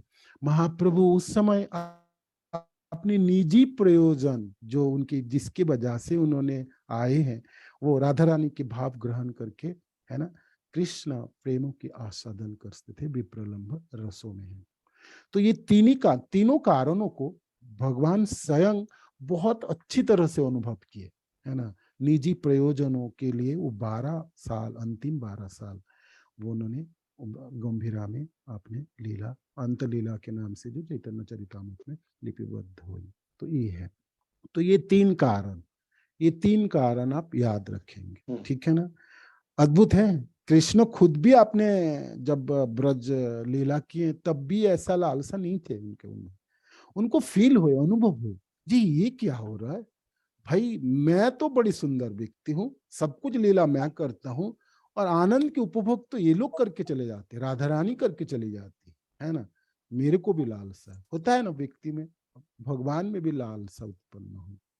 ऐसे तो ऐसे तो वेद आदि सारे शास्त्र कहते हैं भगवान निर्लिप्त है, लालसा उनके होती नहीं है ना, वो की श्लोक है। किंतु भगवान स्वतंत्र है, लालसा तो कर सकते हैं ना। भगवान की अपनी निजी इच्छा हो सकती है, ऐसा नहीं है कोई इच्छा ही नहीं होगी, होगी क्यों नहीं होगी, खूब होगी, खूब होगी, है ना, इच्छा तो होगी ही ना। तो ये इच्छा, ये इच्छा, इस तीन इच्छा है, तीन अभिलाषाएं है ना, जिससे जिससे ये आपकी आपकी उनकी आने की मुख्य कारण है। और उन्होंने 12 साल उसने निभाए भी, इसलिए लोगों को पता ही नहीं है, लोग सपोज ठीक से नहीं जानेंगे तो सोचेंगे महाप्रभु तो 12 साल सिर्फ रोए रोए रोए रोए। ये क्यों रोए भाई, कोई दुख था क्या उनको, या भगवान ऐसे इतना क्यों रोते होंगे, है ना, भगवान क्यों रोए, ऐसा क्यों रोए, इस प्रकार क्यों रोए। रोने की जो झांकी है वो तो उपलब्ध है ही, चैतन्य भागवत में तो वृंदावन दास ठाकुर वर्णन कर सकते तो किए ही नहीं, उन्होंने नित्यानंद प्रभु की तरफ बढ़ चुके तो ग्रंथों बहुत बड़े हो गए तो उन्होंने छोड़ दिए। तो और बाकी आपके लोचन दास ठाकुर उन्होंने भी कुछ नहीं करे। कबीराज गोस्वामी स्वरूप दामोदर की कृपा से, रघुनाथ दास गोस्वामी की कृपा से थोड़ी बहुत जो श्लोक थे, उस थोड़ी सी झांकी हमारे पूरे संसार को दिखाए जो 12 साल महाप्रभु किस प्रकार बिताए, अपने निजी कारणों को, निजी इच्छाओं को उन्होंने पूरी किए। जी मैं राधा रानी के भाव अंगीकार करूंगा, राधा रानी के स्तर पे रहूंगा और राधा रानी के स्तर पे रह के मैं कृष्ण प्रेम को आस्वादन करूं, है ना। इसलिए रोए रोए रोए, गोपीजन खूब रोती थी ना जब भगवान वृंदावन छोड़ के मथुरा चले गए, है ना, और अक्रूर जी जब लेके गए उनको, तो गोपीजन पागल हो गई जी, कृष्णों के बिना हम रहेंगे कैसे, क्या करेंगे, है ना। हमारी जीवन पूरे ईद गीत तो उन्हीं के चारों तरफ घूमती थी, हमारा सुबह, हमारा शाम, हमारे संध्या, हमारे सब कुछ तो उन्हीं की है, वही नहीं तो अब जीवन की क्या आशा, सब चली गई, निष्फल हो गई। खूब रोई, खूब रोई, खूब रोई, है ना। सब अचेतन होकर भूमि पर गिर पड़े, पागल हो गए, उन्माद हो गए जी, कैसे भी करके कृष्ण को ला दो। एक बार कृष्ण से पूछे जी हम जिएंगे कैसे आपके बिना, हमारा तो और कुछ है नहीं, है ना, कुछ है ही नहीं, है ना, कुछ है ही नहीं। गोपीजनों ने खूब रोई, खूब रोई। गोपीजनों की जो रोना है ना वो कभी स्तमित नहीं होगी। रोती थी, धाड़ मार के रोएंगे, कोई भाग के चले जाएगी, कोई पागलों की तरह इधर होगी, कोई तमाल वृक्षों को कृष्ण बोल के पकड़ लेंगे, कोई तो लीला की उद्वेग इतनी तीव्रता लाती थी तो उसमें वैचित्र उत्पन्न होती थी, माने वो देखती थी ओहो कृष्ण खड़े हो गए आके, ये तो बांसुरी बजा रहे, जैसे इसको इसको कहते हैं जब दुख प्रचंड होती है ना, जो दुखों की माने जब आपकी हृदय को आक्रांत कर लेती है, आवेशित कर लेते हैं, तब दुखों में ना वैचित्रता उत्पन्न होती है। तो जो आपके प्रेमास्पद हैं, जिनके बारे में आप सोच रहे हैं, रो रहे हैं उनके लिए, वो आपके आंखों के सामने प्रकटित हो जाता है, हालांकि होती नहीं है किंतु इस प्रकार दिखने लगता है। तो गोपी जनों में उन्माद, वो दूसरे गोपी को कहते देखो मैं कृष्ण हूँ, है ना, मैं गोवर्धन धारण किए हैं, इस प्रकार हम भागवत की सारी लीलाओं सब जानते हैं। तो अर्थ ये है गोपीजनों ने खूब रोए, खूब रोए। भगवान कृष्ण सोच रहे थे जी मैं कब उत्तीर्ण होऊंगा, मैं कब पूरा करूंगा, है ना। भगवान खुद भी कहे जी आप लोगों को मैं क्या दूं, आप लोगों के प्रेम के बदले में मेरे पास तो देने लायक कुछ है नहीं, तुम लोग तो मेरे से और कुछ मांगोगे नहीं, और मेरी ये धाम, ये गोलोक, ये सब, ये ब्रह्मांड सब देने के, ये तो तुम्हारे में कोई लालसा, मैं तुमको दूं क्या, मैं तो ऋणी रह गया, मैं तो ऋणी रहेगा, मैं उत्तीर्ण कभी हो भी पाऊंगा, है ना। भगवान सद्बुज कृष्ण गौर हरि के रूप में थोड़ी सी ऋण चुकाने के लिए प्रयास किया होगा, जो मैं भी रो सकता हूँ ना। राधा रानी के भाव, राधा भाव दुति सबलितम नौमी कृष्ण स्वरूपम, राधा रानी के भाव अंगीकार करके उन्होंने कृष्ण विरह की आस्वादन करना शुरू किए। तो ये 12 सालों की विरह लीला है, विप्रलंब रसों के आस्वादन है। तो इसलिए बाहर के लोगों को आप कहेंगे जो महाप्रभु रोए रोए रोए, खूब रोए, तो सब लोग सोचेंगे भगवान है तो भाई रोती क्यों है? भगवान तो कभी रोए ही नहीं। भगवान दूसरे की रोने के, दूसरे के आंखों के अश्रु को पहुंचते हैं, दूसरे को ढाढ़स देता है। यार भगवान खुद रोने लगे तो उनको कौन ढाढ़स देंगे? तो ये अद्भुत है, इसलिए गुह्य कारण है, कॉन्फिडेंशियल है। इसलिए गौरांग महाप्रभु की निजी प्रयोजनों को उन्होंने साधन किया। जी ये 12 साल तो मेरा है, आप लोगों के लिए नहीं है। मैं तो जुगत धर्म भी पालन कर लिया, मैंने उपदेश वगैरह सब दे दिया, ये मेरा अपना जीवन है, मैंने अपना में आस्वादन करना। तो कभी होता है ना, जैसे हम प्रचारक लोग भी प्रचार करने जाते हैं तो खूब करते कभी कभी सोचते यार खुद भी थोड़ा सा जप लेता हूँ अच्छे से, थोड़ा सा खुद भी अनुभव कर लेता, होता है ना अपनी निजी समय, होता है ना व्यक्ति का अपना निजी समय। तो भगवान अपने निजी समय में 12 सालों की निजी समय जो अपने 3 मुख्य कारणों को उन्होंने प्रयोजन को पूरी की, है ना, पूरी की। निरंतर कृष्ण को अनुभव करते थे, राधा रानी के भाव अंगीकार करके गौरांग महाप्रभु निरंतर कृष्ण को ही दर्शन करते थे। जब सपने में एक बार भगवान को देखें तो रासलीला हो रहे हैं, बड़ी सुंदर है, तो गोविंद ने उठाया महाप्रभु को, जगाया, सुबह हो रहा था तो जगा दिए। तो कहते गोविंद क्यों उठा दिए, क्यों उठाया? देखो सपना मेरा टूट गया ना, मैं तो रासलीला में था और कितना मैं अपने प्रियतम कृष्ण को दर्शन कर रहा था, अब मैं कहाँ जाऊं, क्या करूं? तो गरगर शब्द करते जी, छूट गया, चला गया, सपना नष्ट हो गया। तो गोविंद कहते हैं आप सुबह के कार्य कर लीजिए, जगन्नाथ दर्शन करने जाना है ना। कहते हैं गोविंद जाने का मन नहीं है, सपना टूट गया, कृष्ण चले गए, कहाँ कहाँ से भी कृष्ण ला दो, कहीं से भी ला दो ढूंढ के। गोविंद बेचारा क्या कहाँ से ढूंढ के ला दे, क्या करे? तो थोड़ा बहुत समझाए जो आपको जाना है, जल्दी मंदिर खुलने वाले हैं, तो भी कैसे भी करके, है ना, सुबह के आने का आग्रह किए है ना। और महाप्रभु जा रहे, आज जाने का मन नहीं, पीछे मुड़ते देखते हैं जी मैं सपना टूट गया, कृष्ण कहाँ चले गए? तो कैसे भी करके गोविंद उत्साह देके महाप्रभु के लेके, महाप्रभु जब जगन्नाथ दर्शन जाते थे तो जो जगन्नाथ मंदिर में आज भी आप जब जाते हैं तो जो मेन है ना, जो उसको कहते हैं सिंहद्वार में, है ना, तो वहां पर एक डोबा था, उसमें थोड़ा पानी हुआ करता था, तो उसमें चरण धोते थे और धो के सीधा। तो आज चरण धोने भी इच्छा नहीं है, गोविंद ने कैसे भी करके धुलाए और फिर प्रवेश किए। प्रवेश करके महाप्रभु गरुड़ स्तंभ के सामने खड़े होते थे जिसमें जगन्नाथ जी को दर्शन होते थे। तो ऐसे करके हाथ ऐसे रख के खड़े होकर दर्शन करते थे, जगन्नाथ के दर्शन की, जगन्नाथ जी के देगा कृष्ण दर्शन हो गई। देखते ही महाप्रभु छलांग लगाने, माने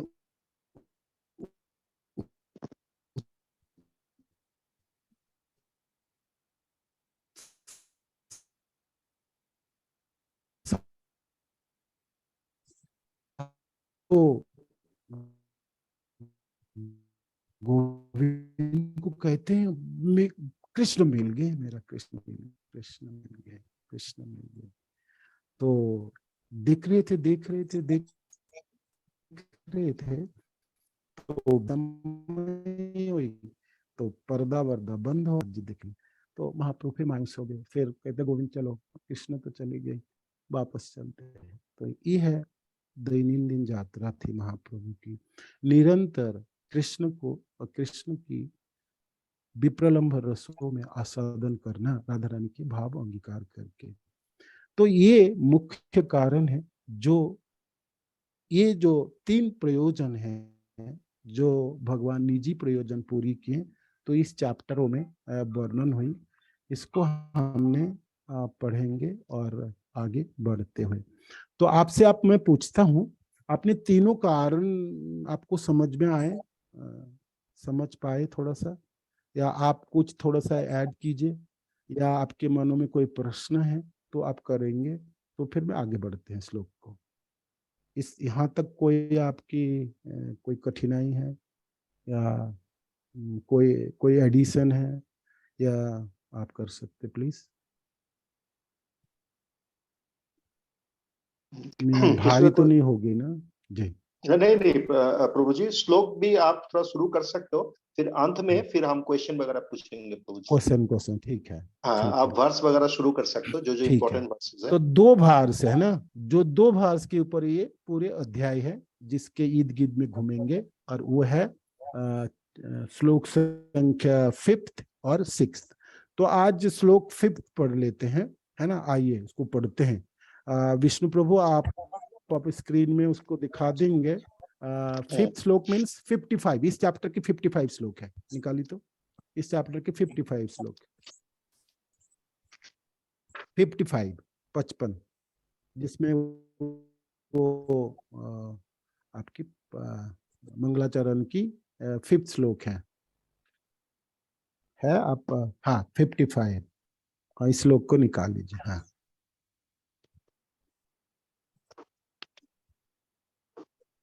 ये आपका श्लोक है आपके सामने, ठीक है? आप इसको छोटा करेंगे थोड़ा सा, तो मैंने इस फॉन्ट कम कर दीजिए तो देखेंगे तो आ जाएंगे, ठीक है ना?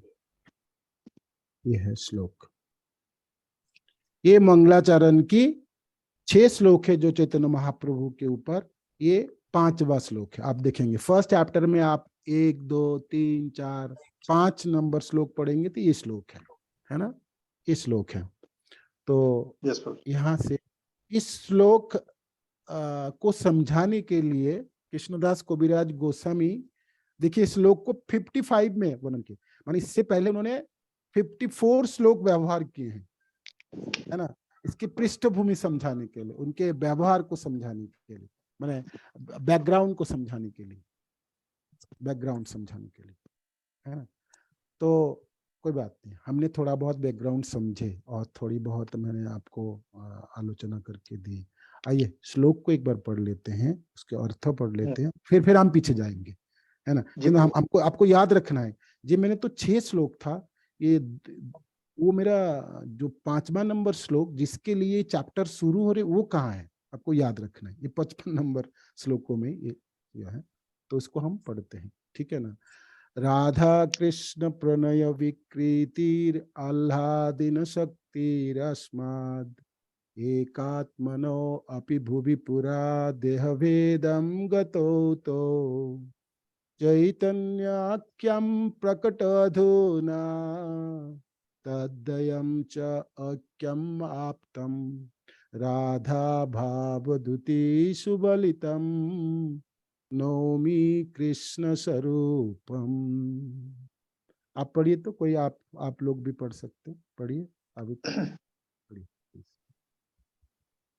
राधा कृष्ण प्रणया विकृति आह्लादिनी शक्तिरस्मा एका मनभपि भुवि पुरा देहो भेदाम गतौ तौ चैतन्याख्यां पराकथम अधुना तद्देवं चैतम अपतम राधा भापदूती सुबलितम नौमी कृष्ण स्वरूपम। मैंने एक बार पढ़ देता हूँ आपको, ये पढ़ना है, आपको सबको पढ़नी है। सपोज आप चैतन्य चरितामृत की सुनने चले, पढ़ाई करने चले, आपको मूल श्लोक पढ़नी है, कैसे भी करके पढ़नी है ना? पढ़नी है आपको। जैसे दूध है, दूध पीना पड़ेगी, रसगुल्ला आपको खुद खाना पड़ेंगे, है ना? तभी उसका रस पता चलेंगे। आप कहेंगे सफेद है, बड़ी मिठास है, ये है वो है, कितना भी आप वर्णन कर लो, जब तक आप उसको नहीं खाएंगे तो आपको पता नहीं चलेगी उसकी मिठास। इसलिए चैतन्य चरितामृत की श्लोक आपको खुद उच्चारण करनी होगी, बुक्स को उच्चारण। ठीक है, थोड़ा बहुत गलती भी हो जाए, किंतु आप देखेंगे एक बार 2 बार आप करने के बाद पढ़ने लगेंगे ना, तो फिर आपकी मिठास उसको पता चलेंगे, ठीक है ना? राधा कृष्ण प्रणय विकृतिर आह्लादिन शक्तिर अस्माद एकात्मन अपि भुवि पुरा देहभेदं गतौ तो चैतन्य आख्यम प्रकटम अधुना तद्वयं च ऐक्यम आप्तम राधा भावदूती सबलितम कृष्ण नौमी कृष्ण स्वरूपम। राधा कृष्ण प्रणय विकृति, राधा कृष्ण की प्रणय है, जो दिव्य प्रेम लीलाई है ना, आह्लादिन शक्ति रस्म, तो आह्लादिनी शक्ति की प्राकट्य है। अब भगवान कृष्ण की जितने भी शक्तियां हैं उसको 3 विभाजन होते हैं, आप जानते हैं, है ना, बहिरंगा शक्ति, तटस्था शक्ति, अंतरंगा शक्ति, है ना, आप जानते हैं ना। बहिरंगा शक्ति माया शक्ति कहलाते हैं, तटस्था शक्ति जो बीच में है, बहिरंगा शक्ति और अंतरंगा शक्ति के बीच में तट में है, जैसे हम लोग है जीव शक्ति, है ना, हम तटस्था शक्ति, और तीसरा है अंतरंगा शक्ति, है ना। तो ये अंतरंगा शक्ति जो भगवान की निजी शक्ति है, जो गोलोक धाम में जो जिस शक्ति के अधीन सब लीला होती है, इस ब्रह्मांड में धरती शक्ति में, तो जितनी भी शक्तियां हैं इस सारे 3 समस्त शक्तियों को 3 में विभाजित किया जा सकता है। इसमें जो अंतरंगा शक्ति है, अंतरंगा शक्ति की 3 विभाजन है ना, संदिनी, सम्मित, आह्लादिनी, है ना। थोड़ी सी याद रखिएगा जिससे आपको काम बन जाए, है ना। अब आप पढ़ेंगे तब भी आपको इसमें पता चलेंगे। संदिनी, सम्मित, आह्लादिनी, है ना, ये 3 विभाजन है अंतरंगा शक्ति के। संदिनी शक्ति वो शक्ति है जिसके वजह से भगवान के भगवत तत्व हमेशा अक्षुण्ण रहती है ना। भगवान मानो कोई कृष्ण मत्स्य रूप में आए, मछली के रूप में आए, तब भी भगवान की भगवत तत्व अक्षुण्ण रहेंगे, उनके संदिनी शक्ति की अभिव्यक्ति है ना। ऐसे अद्भुत वही प्रकाश है। भगवान के भगवत तक कभी भी नष्ट नहीं होगा उन पर। मेरे को पशु जन्म में भी आए, कीड़े मकोड़े में आए, पेड़ बन के आए, पक्षी बन के आए, तभी भी भगवान भगवान ही रहेंगे, उनमें कोई कमी नहीं। जैसे मैं जैसे मानूं कि विष्णु प्रभु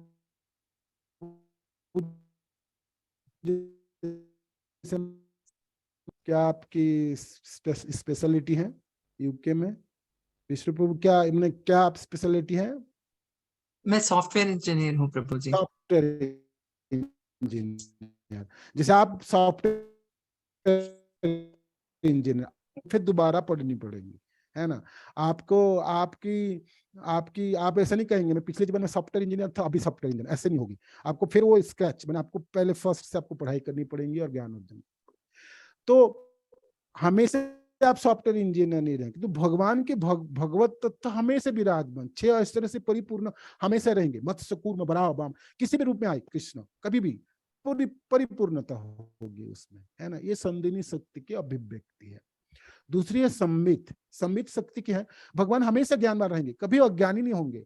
जैसे हम लोग, मैं अभी पीएचडी कर लूं और बहुत अच्छे पढ़ाई अच्छे नौकरी करूं, अगले बार जब भी मेरा जन्म होगा मेरे को फिर प्राइमरी स्कूल में ओ आ ई ए बी सी डी सीखनी पड़ेगी। ऐसा नहीं बोल सकता मैं पिछले जीवन में तो पीएचडी किया था भाई, अब तो मैं क्यों नहीं, ना ना ना ना।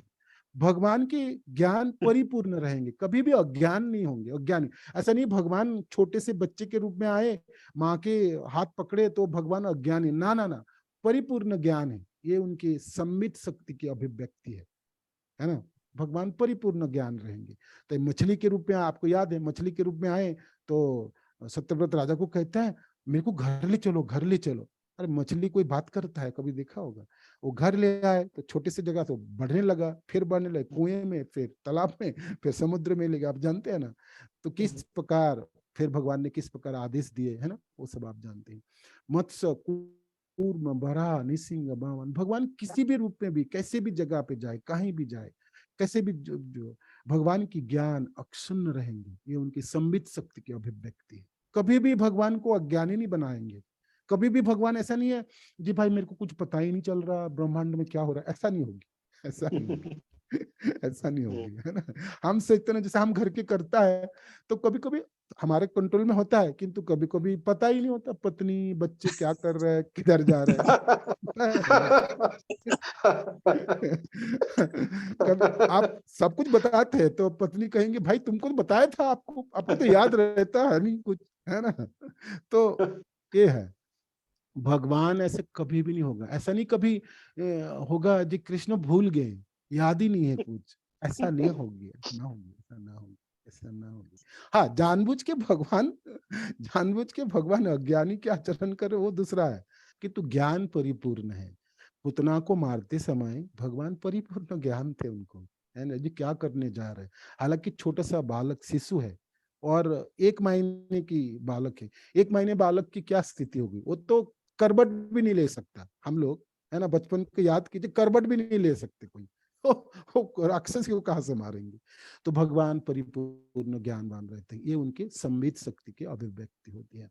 और फिर आई तीसरी है आह्लादिनी शक्ति। आह्लादिनी शक्ति की वही प्रकाश, भगवान हमेशा आनंदमय रहेंगे, वो कभी दुखी नहीं होंगे, कोई चीज उनको दुखी नहीं कर सकता है, हमेशा आनंद में सरोवर रहेंगे।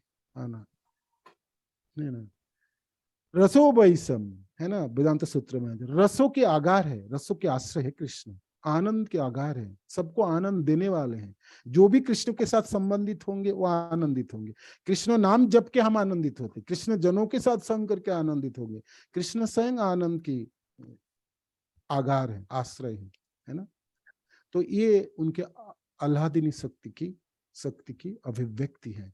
तो यहाँ पर देखिए, आह्लादिनी शक्ति रस्माद, राधा कृष्ण की जो प्रणय लीला है, जो दिव्य लीला है, प्रेम की जो आदान प्रदान है, उनकी अंतरंगा शक्ति की दायरे में चलती है। उनके बहिरंगा शक्ति नहीं है, उनकी तटस्थ शक्ति नहीं है, उनकी संदिनी सम्मित शक्ति की नहीं, उसके आह्लादिनी शक्ति की दायरे पे चलती है प्रणय लीला। ये है, तो याद रखिएगा, आनंद है ना।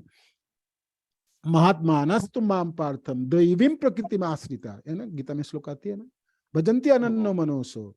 तो इस संसार में भी हालांकि बहिरंगा शक्ति है, किंतु अंतरंगा शक्ति के दायरे में रहते ही वो महात्मा कहलाता है। इसको मानो कि आप निरंतर कृष्ण भावना भावित है, आप कीर्तन कर रहे हैं, आप भागवत की श्रवण कर रहे हैं, आप आनंद में विराजमान हो गए। आपके पास मानो कि टूटी फूटी कोई झोपड़ी होगी, कोई पैसा होगी नहीं, खाने की होगी या नहीं होगी, वो कुछ नहीं पता आपको, आप आनंद में सरोवर रहेंगे। महात्मानस्त माम प्रथम दैवीं प्रकृति में आश्रिता, दैवी प्रकृति का आश्रम, ये अंतरंग शक्ति दैवी प्रकृति है, दैवी शक्ति है ना। ये आनंद प्रदान करने वाले हैं। जैसे आप नाम जपते हैं, आप नाम जपो, भागवत श्रवण करो, चैतन्य चैतन्य पढ़ाई करो, आप जितने घंटा कर रहे हैं उतने में आपको सब कुछ भूल गए संसार के, आपको याद ही नहीं होगी, है ना। और आनंद में विराजमान रहेंगे, खूब आस्वादन कर पाएंगे, आप खूब आस्वादन कर पाएंगे। ये आह्लादिनी शक्ति की अभिव्यक्ति है, आह्लादिनी शक्ति की अभिव्यक्ति है। भगवान कृष्ण, कृष्ण के नाम, कृष्ण जन, कृष्ण रूप गुण लीला धाम, है ना, आनंद, ये आनंद आह्लादिनी शक्ति की अभिव्यक्ति है। तो ये जो राधा कृष्ण की प्रणय लीला है, ये आह्लादिनी शक्ति की दायरे में चलती, क्षेत्र में चलती है। तो एकात्म अपि भुविपुरा देह भेदम गतो, तो राधा और कृष्ण आत्मा तो एक ही है, किंतु दो पृथक पृथक शरीर है। राधा और कृष्ण एक ही है, कृष्ण ही राधा है और राधा ही कृष्ण है। भगवान कृष्ण के विस्तार है ना, एक तरफ राधा रानी होती है, एक तरफ बलराम जी होते हैं, तथा नित्यानंद प्रभु है जैसे कहते हैं। तो दोनों ही है, एक दोनों ही कृष्ण है, एक तो पुरुष रूप में और एक जोशित रूप में, स्त्री रूप में, नहीं तो है दोनों कृष्ण। जो राधा और कृष्ण को आप देखेंगे ना, आप मत सोचिए जो ये और कोई है और किसी की पत्नी है, ये तो ये है वो है, वो दोनों ही कृष्ण है, किंतु दोनों की आत्मा एक ही है ना। दोनों शरीर अलग है, देह भेदम गतो, तो दो अलग अलग पृथक पृथक शरीर है, किंतु एक आत्मा। बहुत काल से उन्होंने ऐसे, आत्मा तो एक ही है, स्वरूप एक ही है, दो अपने अपने विग्रह, दोनों अपने अपने शरीरों में विराजमान होकर रहे। अब दो अलग शरीर रहे, आत्मा एक ही है। चैतन्य आख्याम प्रकट अधुना, आप देखो, अब तो चैतन्य के रूप में जो प्रकट हुए, अब जब प्रकट लिए हैं, वो क्या, तद्दयम च ऐक्यम आप्तकम, वो दोनों अब एक हो गए। आत्मा एक ही थे, दोनों अलग अलग शरीर था। अब क्या हुआ, आत्मा तो एक ही है, वो दोनों शरीर भी एक हो गई। चैतन्य आख्याम प्रकटम अधुना, ये जो चैतन्य के नामधारी जो प्रकट हुई इस बार इस संसार में, वो दोनों शरीर एकत्रित हो गए, दोनों शरीर एकत्रित हो गए। श्री कृष्ण चैतन्य राधा कृष्ण नहीं अन्य, कृष्ण चैतन्य महाप्रभु राधा और कृष्ण की मिलित रूप है। कितने सुंदर है ना स्वरूप दामोदर जी की अद्भुत, उनकी अद्भुत ये श्लोक है, और ये प्राप्ति है हम सबों को, है ना, जो महाप्रभु के पार्षद द्वारा प्राप्त हुआ। चैतन्य आख्याम प्रकटम अधुना तद दयम च ऐक्यम आप्तम, वो दोनों मिलके अब एक हो गई। राधा भाव द्युति सुबलितम, और सिर्फ एक ही नहीं हुई, राधा रानी के भाव को भी अंगीकार कर ले। राधा भाव द्युति सुबलितम, राधा रानी की भाव भी अंगीकार कर लिए। भगवान तो यही चाहते थे, जो राधा रानी के स्तर भी चाहिए मेरे को, उनकी भावना भी चाहिए, है ना, तभी मैं आस्वादन कर पाऊंगा, है ना। नौमी कृष्ण से है, कृष्ण है, ये कृष्ण है, किंतु मैं उनकी क्या है, राधा और कृष्ण को मिलित रूप है, राधा रानी के भाव को अंगीकार के, ऐसे कृष्ण को मैं प्रणाम करता हूँ। स्वरूप दामोदर जी प्रणाम कर रहे हैं, रघुनाथ दास गोस्वामी प्रणाम कर रहे हैं, कविराज गोस्वामी प्रणाम कर रहे हैं, और मंगलाचरण के आपकी ये 5th श्लोक है, जो इस अध्याय के श्लोक शुरुआत हो रहे हैं चैतन्य महाप्रभु के प्रकट होने की मुख्य कारण, है ना। तो ये श्लोक आपने थोड़ा समझ पाए। इस श्लोक को बोलने से पहले ही कविराज गोस्वामी कहते, देखो भाई, मैं तो बताऊंगा श्लोक, किंतु इससे पहले ना थोड़ी सी मैं पृष्ठभूमि बनाता हूँ, आपको ना थोड़ी सी आभास देता हूँ, है ना, थोड़ा थोड़ा करके सहज करके मैंने आपको बता के चलूंगा और फिर यहाँ तक पहुंचूंगा। तो 54 श्लोक उन्होंने व्यवहार किए यहाँ तक पहुंचने के लिए इस श्लोक को, कि तो हमारी तो ये है, एक श्लोक है, इसके बाद एक और श्लोक है, जिसमें ये दोनों पूरे चैप्टर पूरे। तो आप इस श्लोक पढ़ के आपको अब क्या याद हुई, जे चैतन्य महाप्रभु कौन है? चैतन्य महाप्रभु राधा और कृष्ण के मिलित रूप है ना। और कौन है ना। और राधा और कृष्ण एक ही आत्मा है ना। तो राधा कृष्ण एक आत्मा दुई देहधरी, है ना। श्लोक संख्या 56। अब कविराज गोस्वामी उनका अर्थ वर्णन करते जा रहे हैं, है ना। राधा कृष्ण एक आत्मा दुई देहधरी, अनन्य विलसे रस आस्वादन करी, अनन्य विलसे रस आस्वादन करी, सेई दुई एक एवे चैतन्य गोसाई, रस आस्वादिते दहे हईला एक ठाई, राधा कृष्ण एक आत्मा दुई देहधरी, अनन्य विलसे रस आस्वादन करी। राधा कृष्ण एक ही आत्मा है, किंतु दो शरीर धारण करके रखे हैं। अनन्य विलसे रस आस्वादन करी, तरह तरह के रस आस्वादन करते हैं, रसों की, है ना, दिव्य रसों के आदान प्रदान करने के लिए राधा और कृष्ण रूप धारण की। कृष्ण ही है ना, कृष्ण ही है, दोनों का आत्मा एक ही है, किंतु राधा रानी के रूप धारण के, जैसे प्रेमों के आदान प्रदान हो, प्रेम के आदान प्रदान है ना। भगवान कृष्ण की जो करुणा घन है ना, हम पढ़ते हैं ना, हे कृष्ण करुणा सिंधु दीन बंधु जगतपते। तो भगवान कृष्ण में अनेकों गुणावल है, 64 गुणों की, है ना, अगार है, इतना थे। उनमें से इनकी करुणा भी एक है ना, करुणा भी एक है। अब मानो कि सिर्फ बाकी गुणों को छोड़ दिया जाए, सिर्फ करुणा को छान लिया जाए, मैं कोई फिल्टर मिले, कोई फिल्टर तो होगा ना, कोई मानो कि बनाए ये गुणों को छानने की फिल्टर हो, तो उनमें से बाकी गुणों को छोड़ देते, भक्त वत्सलता छोड़ दे, ये छोड़ दे, वो छोड़ दे, कोरोना को छान को ले जाए, छानने के बाद उससे विग्रह बनाया जाए, मूर्ति बनाया जाए, है ना। तो और उसमें जान डाल दिया जाए, जीवन, है ना, प्राण डाल, तो वो कैसे होगी? वो राधा रानी है ना। राधा रानी भगवान कृष्ण की करुणाओं की मूर्ति है। राधे जय जय माधव दयिते, गोकुल तरणी मंडलमयी, करुणा करुमयी करुणा भरीते। रूप गोसाई पाल लिखते हैं ना, करुणाओं की मूर्ति है ये। तो जब भी आप राधा रानी को देखेंगे तो आप याद रखिए जी, कृष्ण और राधा दोनों एक हैं, एक ही आत्मा है। तो कृष्ण को जो करुणा है ना, करुणाओं के मूर्तियों की अभिव्यक्ति है ना, मूर्तिमान हो गई करुणा, वो राधा रानी है, वो राधा रानी करुणा करुमयी करुणा भरी, है ना। तो दोनों अलग अलग हुई, दोनों अलग शरीर धारण किए रसों की आदान प्रदान करने के लिए। दो व्यक्ति होगी ना तब ना रसों के आदान, अकेला खड़े रहे कृष्ण खड़े रोज, खड़े रहो। कौन आपको, कृष्ण आप तो बड़े सुंदर है, आपके होठों की बड़ी सुंदर मुस्कान है, क्या माधव क्या कपड़े आपने पहने हैं आज तो एकदम, बोलेगा कौन, करेगा कौन, आपने भावा तो होगी नहीं। तो भाई आदान प्रदान के लिए तो दो व्यक्ति की जरूरत है, तो ये है कृष्ण खुद ही अपने को विस्तार करके दो धारण करे और रस आस्वादन करते। इसके बाद के जो श्लोक है वो है, सेई दुई एक एवे चैतन्य गोसाई रस आस्वादिते दोहे हईला एक ठाई। अब दोनों अब मिलके चैतन्य गोसाई है, 57 श्लोक है। सेई दुई एक एवे चैतन्य गोसाई रस आस्वादिते दोहे हईला एक ठाई। ये दोनों अब चैतन्य गोसाई बन गए, रस आस्वादन के लिए दोनों एक साथ मिल गए, है ना।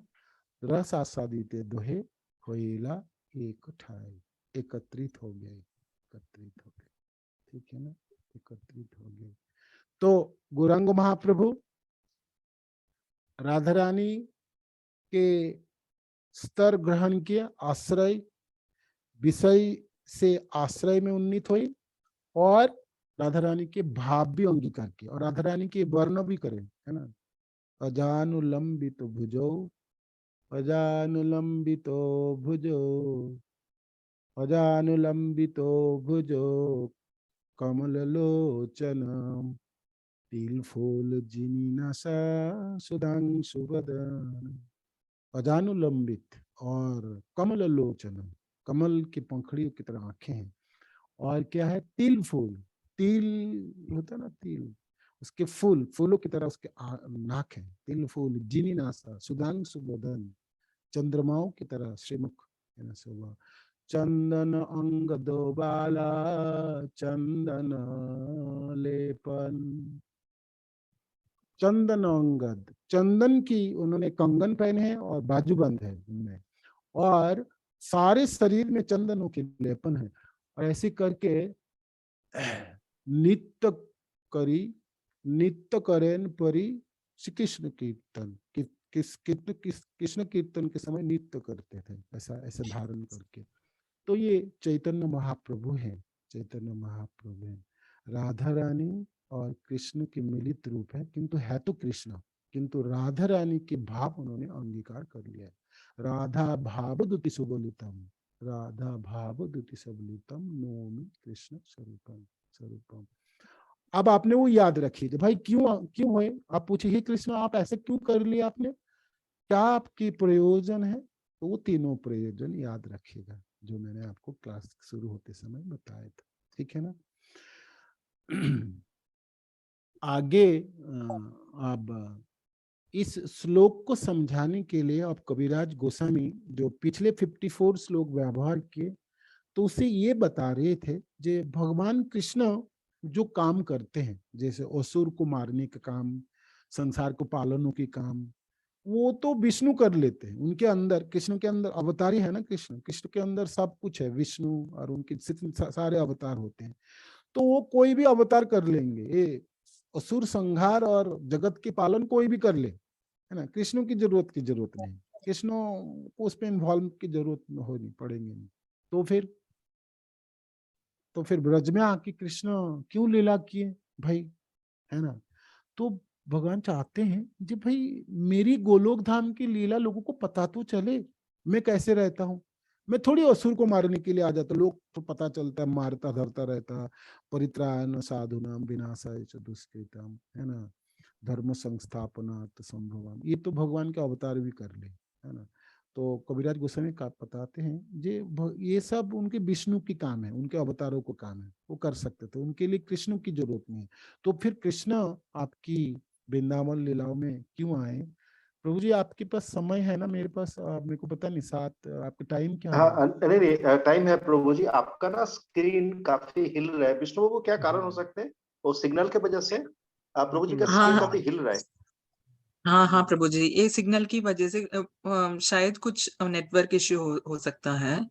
ये साउंड भी कभी साउंड भी कम हो रहा है प्रभु जी का, लेकिन कभी ठीक है। साउंड कम हो रहा है ना, एक हाँ, सेकंड आपका स्क्रीन हिल रहा है, मतलब एक सेकंड मैं दोबारा ज्वाइन करूँ क्या? जी जी जी जी, एक बार देखिए।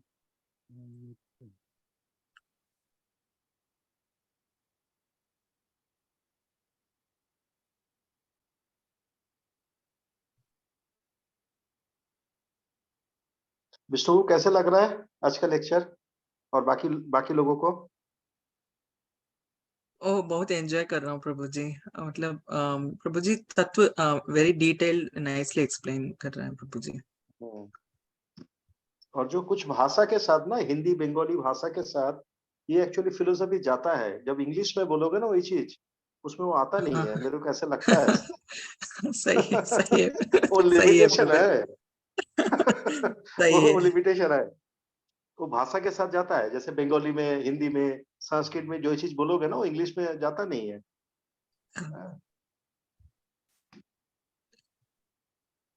हरे कृष्ण। हाँ, यस प्रभु जी।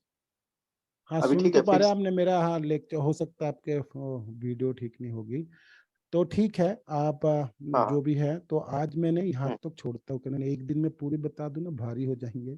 फिर आप हाँ सोचेंगे हाँ। चैतन्य चैतन्य पढ़ूंगा नहीं। तो ठीक है प्रभु। तो चैतन्य चरितामृत में आपको बताऊं, चैतन्य चरितामृत सबसे मीठा ग्रंथ है। माने इसमें रस है, रसों की ग्रंथ है ये, है ना। हम्म, हम्म, और चैतन्य चरितामृत सबको पढ़नी चाहिए, अवश्य पढ़नी चाहिए। जी। बेशक आपको थोड़ा सा, जब प्रथम आपने पढ़ना शुरू करेंगे, आपको थोड़ा सा समझने में ना भी आए, तभी भी आप जारी रखिएगा, है ना। एक हम्म, दिन ना एक दिन आपको मिठास प्राप्ति हो ही जाएंगे। चैतन्य चैतन्य कृपा, कबीराज गोस्वामी कहते हैं, चैतन्य महाप्रभु की कृपा के बारे में, चैतन्य महाप्रभु की कृपा के बारे में आप थोड़ी सी भी मनन करेंगे, चैतन्य कृपार कथा करो विचार, विचार करिले चित्ते पावे चमत्कार, है ना। हम्म, आप विचार करेंगे तो आप देखेंगे आपके हृदय भर उठी, चमत्कृत हो गए, आप अचंभित हो जाएंगे। तो हम्म, ये महाप्रभु की लीलाओं की मिठास है ना। गौरांग महाप्रभु के बारे में जब भी आप सोचेंगे, जब भी आप जहां भी आप रहे, आप थोड़ी सी भी आप सोचने के लिए प्रयत्न कीजिए। महाप्रभु के मायापुर लीला हो, वृंदावन लीला हो, महाप्रभु के आपके जगन्नाथपुरी की है, आप अपने हृदय, आपको लगेंगे जे मेरे को कुछ प्राप्ति हो गई, कुछ है, ये चमत्कार है, ये चमत्कार है। तो आप सबसे निवेदन है, आप अवश्य ही श्रील प्रभुपाद की कृपा से इनकी इंग्लिश ट्रांसलेशन, बांग्ला ट्रांसलेशन सब भाषाओं में उपलब्ध है। और श्रील प्रभुपाद की तात्पर्य बहुत सुंदर है, हर श्लोक के ऊपर। आप ना भी समझ पाए श्लोक पढ़ के, श्रील प्रभुपाद के तात्पर्य पढ़ लीजिए, आपकी क्लियर हो जाएंगे, है ना। तो आपसे, आप सबसे निवेदन है, आप प्रयास कीजिए, अवश्य आप समझ पाएंगे। गौरांग महाप्रभु को नहीं समझ पाएंगे तो हम गौड़िया लोग आप किसको समझने जाएंगे, बताइए। हमारी संप्रदाय ये है, हमारी संप्रदाय की नींव है महाप्रभु, है ना। महाप्रभु हमारी जरूरतें हैं, है ना, हमारे फंडामेंटल राइट्स है। हमने इस संप्रदाय में क्यों आए? भगवान हमको चुन के इस संप्रदाय में इसलिए डाले हैं। देखो, अनेकों संप्रदाय थे, अनेकों संप्रदाय थे, हम वो सब संप्रदाय में क्यों नहीं गए? तो भगवान कृष्ण चाहते हैं जो हम महाप्रभु को बहुत अच्छी तरह से जाने, है ना। इसलिए तो इस संप्रदाय में हमको अंतर्भुक्त किए हैं, ठीक है ना। हमारे हक है। लोग कहते हैं जे चैतन्य चैतन्य बाद में पढ़ेंगे, नहीं, हम गीता भी पढ़ेंगे, भागवत भी पढ़ेंगे, और साथ साथ चैतन्य चैतन्य भी पढ़ेंगे, एकदम करेक्ट प्रभु, करेक्ट। बिल्कुल पढ़ेंगे, क्यों नहीं पढ़ेंगे, ठीक है ना। तो आप महाप्रभु की कृपा से, नित्यानंद प्रभु की कृपा से अवश्य समझ पाएंगे, धीरे धीरे करके आप पढ़ेंगे ना। अद्भुत ग्रंथ है ये, अद्भुत ग्रंथ है ना। तो मैं अपनी वाणी को विराम देता हूँ, और जो भी है, कोई भूल त्रुटि हो गई तो मेरे को माफ कीजिएगा, आपसे नहीं नहीं। भक्तजनों से निवेदन करता हूँ। और कोई प्रश्न उत्तर आप हैं तो, कोई किसी को कोई जिज्ञासा है तो बिल्कुल बिल्कुल प्रभु जी, सक्षम होता ठीक है। होगा। यस प्रभु जी, और इसके लिए प्रभु जी और एक लेक्चर सेशन होगा ना? हाँ, इसको तो एक कंप्लीट लेक्चर हुई होंगे, नहीं, हाँ, और एक। जिसमें मैं चैप्टर की श्लोक तो फिर पढ़ना सो मैंने सोचा आपको थोड़ा सा समझा दिया तो बैकग्राउंड पता एकदम चल बहुत गई। अच्छा प्रभु जी, हाँ, तो इसके बाद बहुत हम अच्छा। श्लोक पढ़ना शुरू करेंगे, जैसे कबीरदास गोस्वामी ने बहुत क्या अच्छा। बताए, थोड़ी सी डीप लीला है इसके अंदर, ठीक है, तभी भी हम पढ़ेंगे, ठीक है। ठीक है, तो प्रश्न आप कर सकते हो, जो भी ज्वाइन किया हुआ है। हाँ। हाँ प्रभु जी, माता जी, हाँ प्लीज प्रश्न करिए।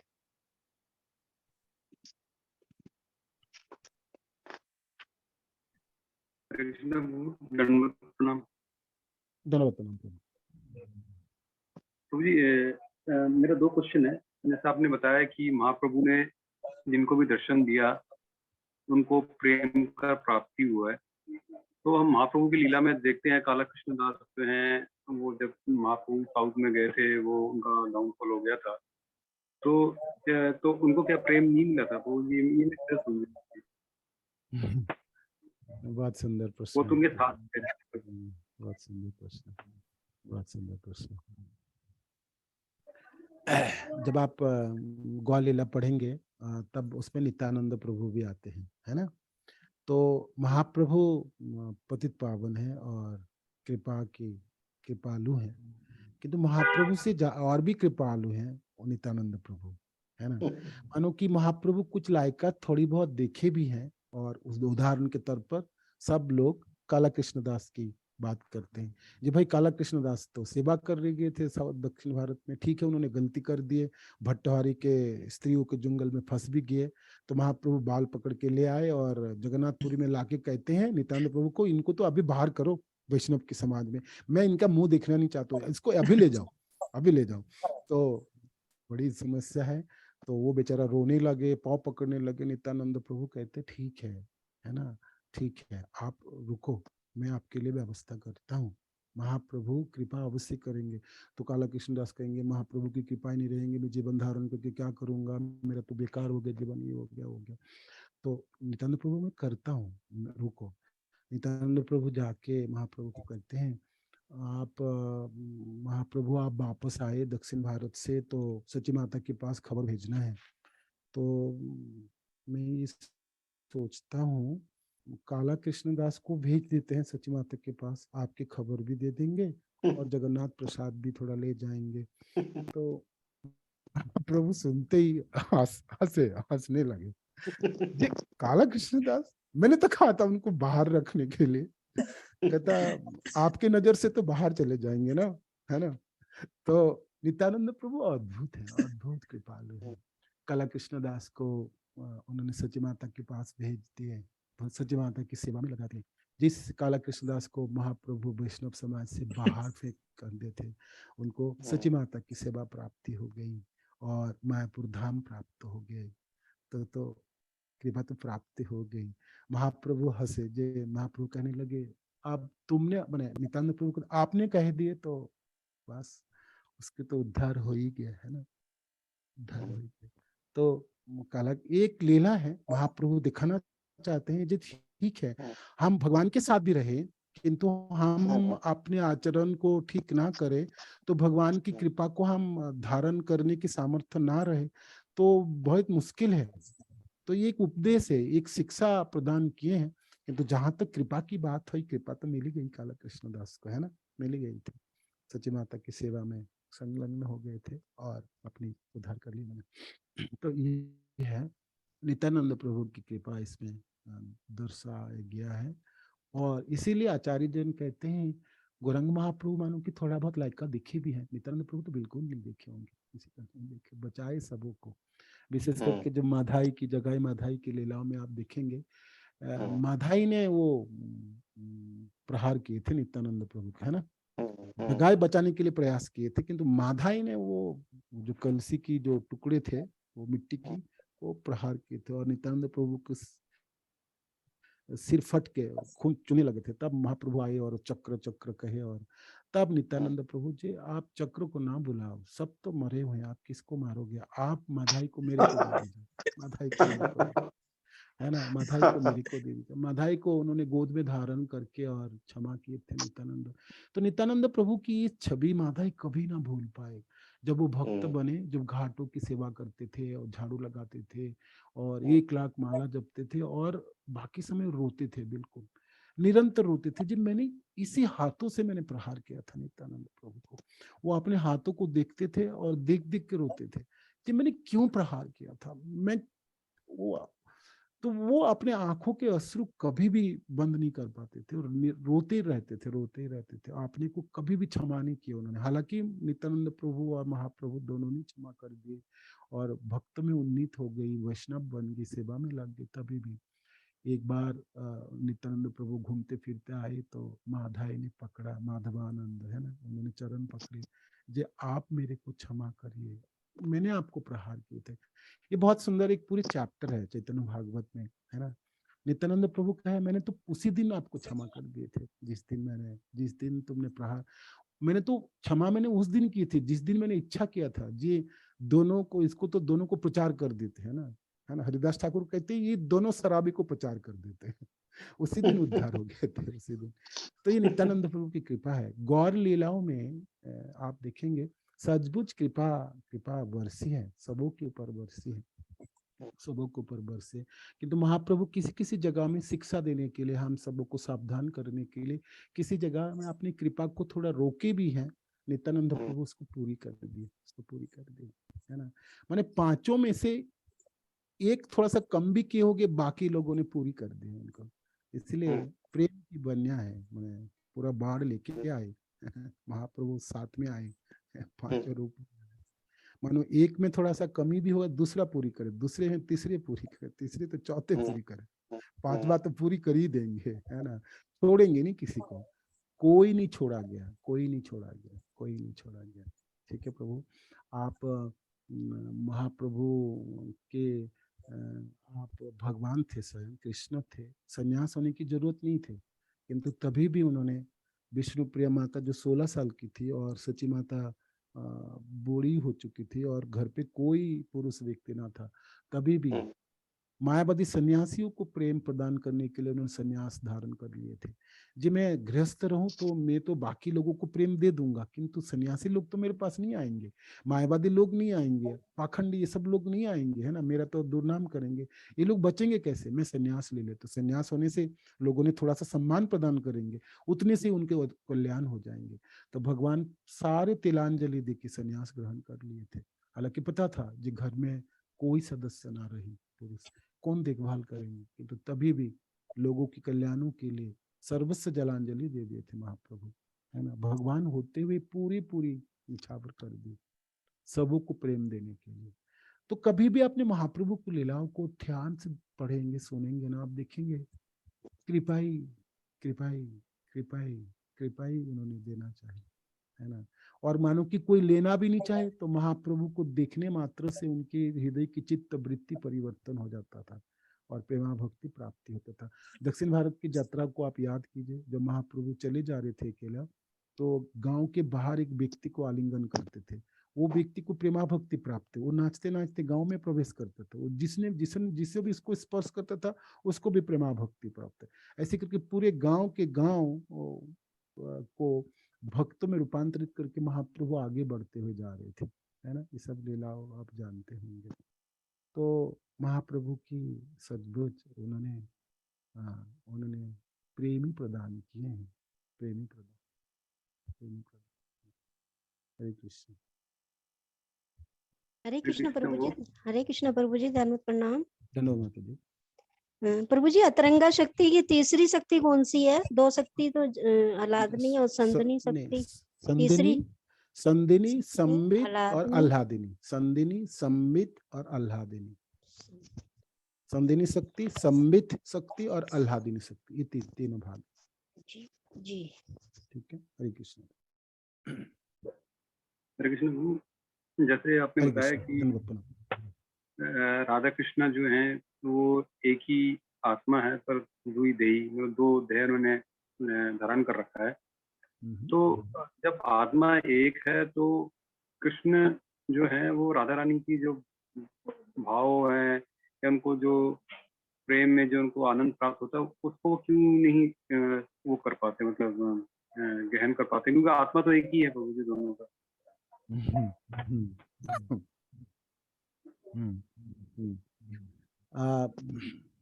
आत्मा एक ही होने का अर्थ है, मानो कि जैसे आपने हमारे हृदय में क्या भावना उठती है ना।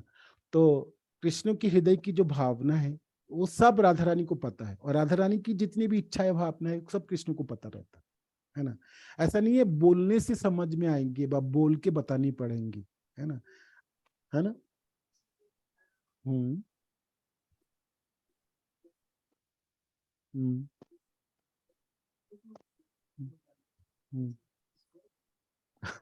एक उदाहरण वो बताती है सच्ची जय भाई, मूंगफली दिखे ना आपने, मूंगफली, मूंगफली के अंदर 2 दाना रहते हैं किंतु बाहर एक ही आवरण रहता है ना? जैसे गुड। Very nice.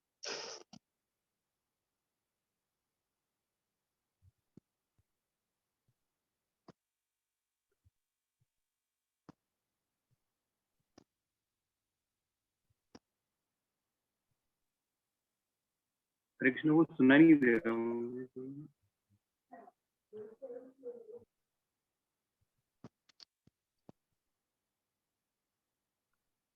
हाँ हरे कृष्ण प्रभु, आपका आवाज हाँ नहीं आ रहा है। श्यामानंद प्रभु,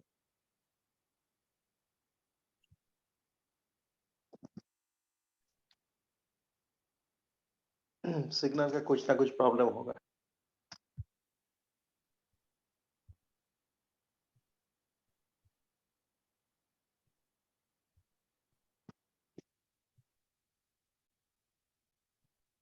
दो मिनट और वेट कर लेते हैं। शंकर अन्ना प्रभु, कैसे लगा आपको? अच्छा लग रहा है प्रभु जी। अच्छा लग रहा है। और गायत्री माता जी, आपका फ्रेंड ज्वाइन किए कि नहीं किए? गायत्री माता जी, हरे कृष्णा प्रभु जी। हाँ आपका फ्रेंड जो है क्या नाम है, अर्चना माता जी, वो प्रभु ज्वाइन जी किए कि वो नहीं किए? ज्वाइन किए थे, वो ज्वाइन किए हम्म। थे, शायद कोई नेटवर्क प्रॉब्लम की वजह से वो कनेक्ट नहीं कर पाए।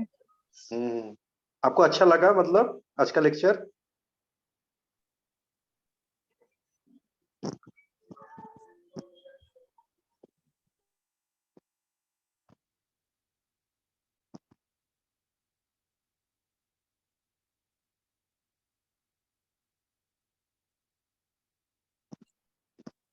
विष्णु प्रभु, क्या हो सकता है? अच्छा प्रभु जी, प्रभु जी श्यामानंद प्रभु जी चले गए हैं मेरे ख्याल से। सब लोग चले गए मतलब एग्जिट कर दिए क्या? एग्जिट हो गया उनका, लेकिन दोबारा तो ज्वाइन करना है उनको। क्लोज कर दिए क्या?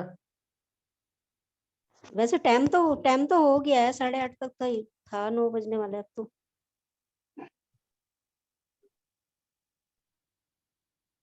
मैं एक बार पूछता हूँ फिर, 1 मिनट होल्ड करिए, मैं पूछता हूँ फिर। ठीक है प्रभु जी। एक बार पूछ लेता हूँ।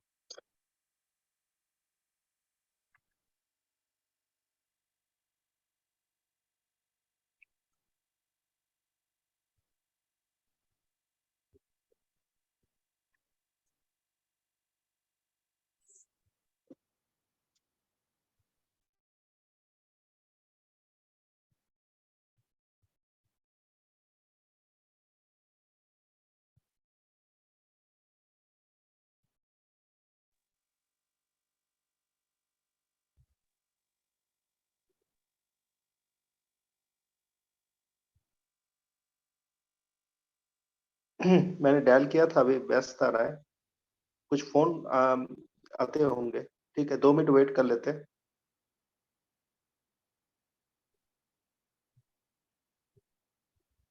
हाँ वही तो, प्रभु जी आ चुका है। यस प्रभु जी। हरे कृष्ण, सॉरी हाँ कट गए थे हाँ, उसमें। जी जी प्रभु जी, जी प्रभु। जी, मैंने वो प्रश्न को उत्तर दे रहा था, कितने सुन पाए प्रभु जी? आपको थोड़ा सा मैंने आपको उत्तर मिला प्रभु जी? प्लीज। नहीं प्रभु जी, सुन नहीं पाया। नहीं सुन पाए ना? तो मैंने ये कहा विष्णु था। स्क्रीन शेयरिंग को हटा दीजिए प्रभु जी। विष्णु प्रभु, उस स्क्रीन को हाँ हटा हाँ दीजिए, शेयरिंग को हटा दीजिए। श्योर प्रभु जी।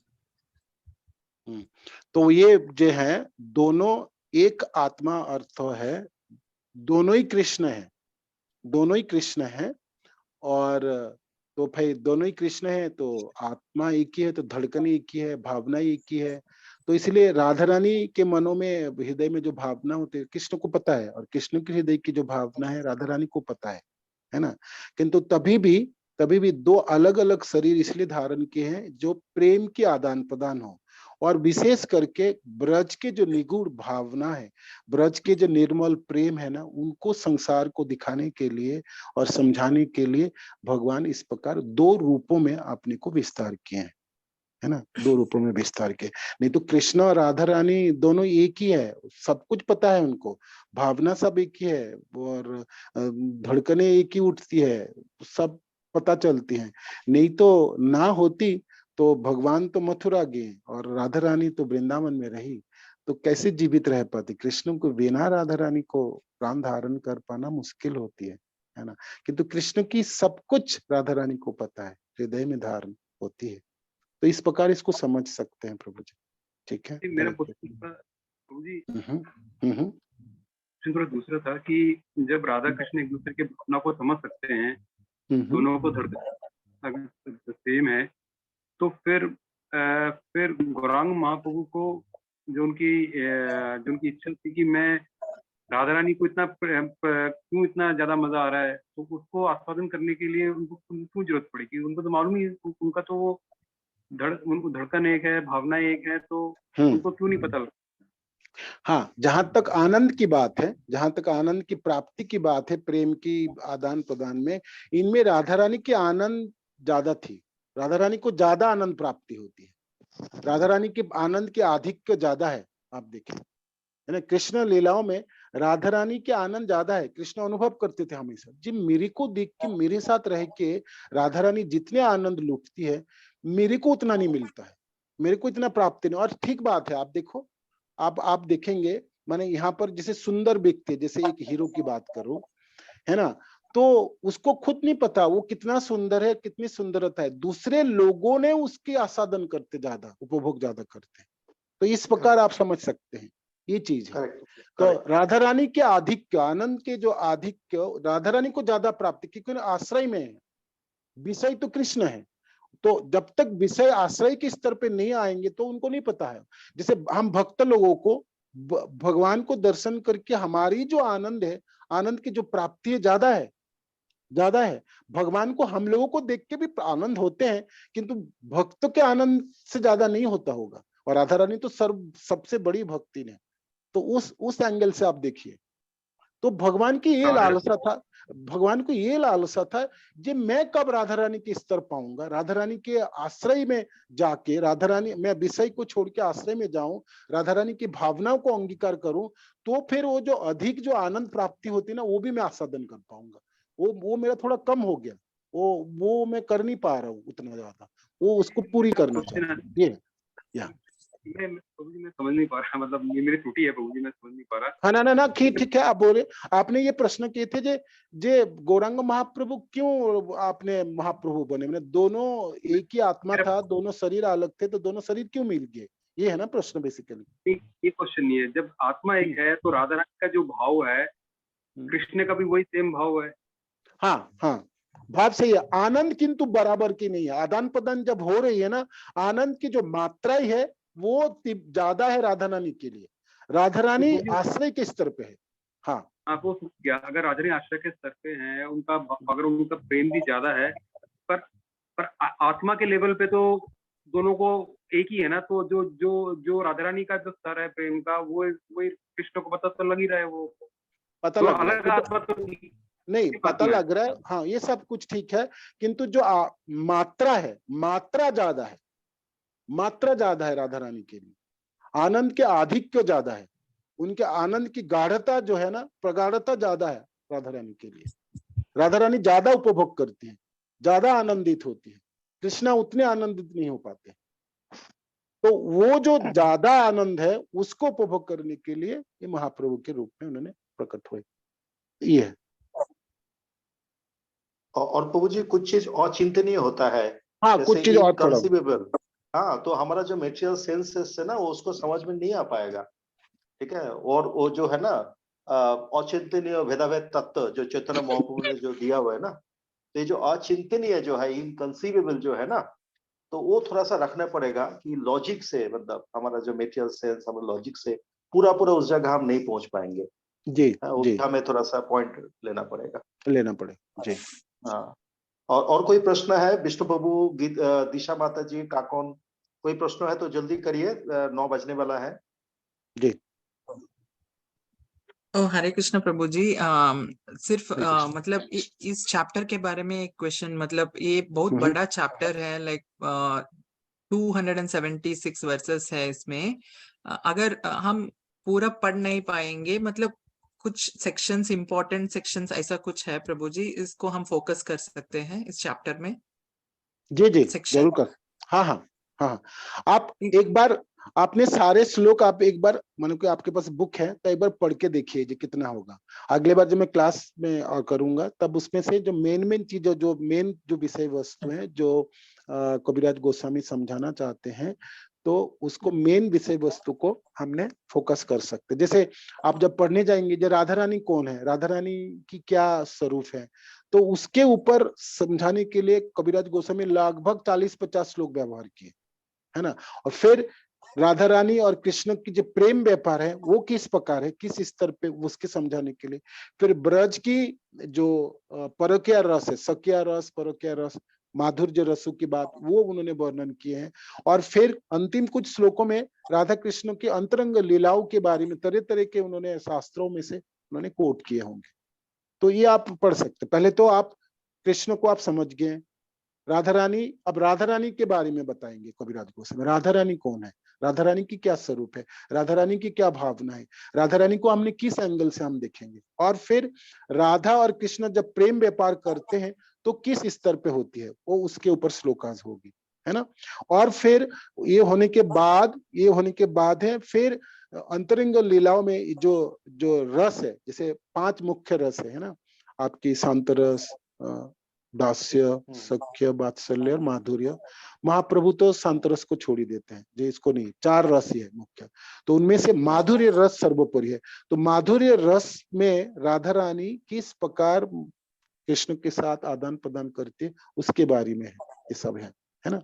तो ऐसे करके आपने काट के करेंगे ना, जो देखो तो सही में राधा रानी के बारे में जानू, तो सारे श्लोक राधा रानी के बारे में, राधा ठाकुर रानी, है ना। राधा रानी की ये जितने भी लक्ष्मियां हैं, राधा रानी के 3 विभाजन है। ये जितने ब्रज की जो गोपियां हैं, जो आपके द्वारकापुरी में जो महिषी जन है, ये सब राधा रानी की विस्तार है। तो राधा रानी के ऊपर आपने पहले पढ़ी है। राधा को थोड़ा समझ पाएंगे तो फिर राधा और कृष्ण की लीलाओं को समझने में समर्थ होगी, और फिर उनकी प्रेम व्यापार को समझ पाएंगे। ये चैप्टर बहुत बड़ी है, और मैंने पूरी आपकी जो हमारी गौड़िया वैष्णव जनों की जो रस शास्त्र है, उनकी निर्यास है इसमें, और सारे शास्त्रों से उन्होंने उद्धृत किए कविराज गोस्वामी। ठीक है, हरि बोल, हरि बोल। ठीक है प्रभु जी, thank you so much, thank you प्रभु जी, हरे कृष्ण। हरे कृष्ण, धन्यवाद। पृथुकुण प्रभु, और कोई क्वेश्चन पूछ सकते, थोड़ा जल्दी पूछिए। पृथुकुण प्रभु आप हो? हाँ प्रभु मैं हूँ, पर मेरा कोई प्रश्न नहीं है। मैं अच्छा, ठीक है, अच्छा लग रहा है। ठीक है, ओके ओके, ठीक है प्रभु, तो फिर हम समाप्त करते हैं। हरे कृष्ण। हाँ ठीक है प्रभु जी, ठीक है। और नेक्स्ट टाइम हम मिलेंगे प्रभु, उसका ठीक है। जो हाँ, आप जब बोलेंगे तब कर, ठीक है।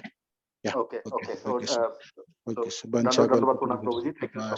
मच। पतितानां पावनेभ्यो वैष्णवेभ्यो नमो नमः। श्रील प्रभुपाद की जय, गुरु महाराज की जय, आप सब भक्त बिंद की जय, निताय गौर प्रेमानंदी। हरि हरि बोल, हरे कृष्ण। धन्यवाद प्रणाम सभी को, धन्यवाद प्रणाम, हरि बोल। श्यामानंद प्रभु की जय, शिला प्रभुपाद की जय।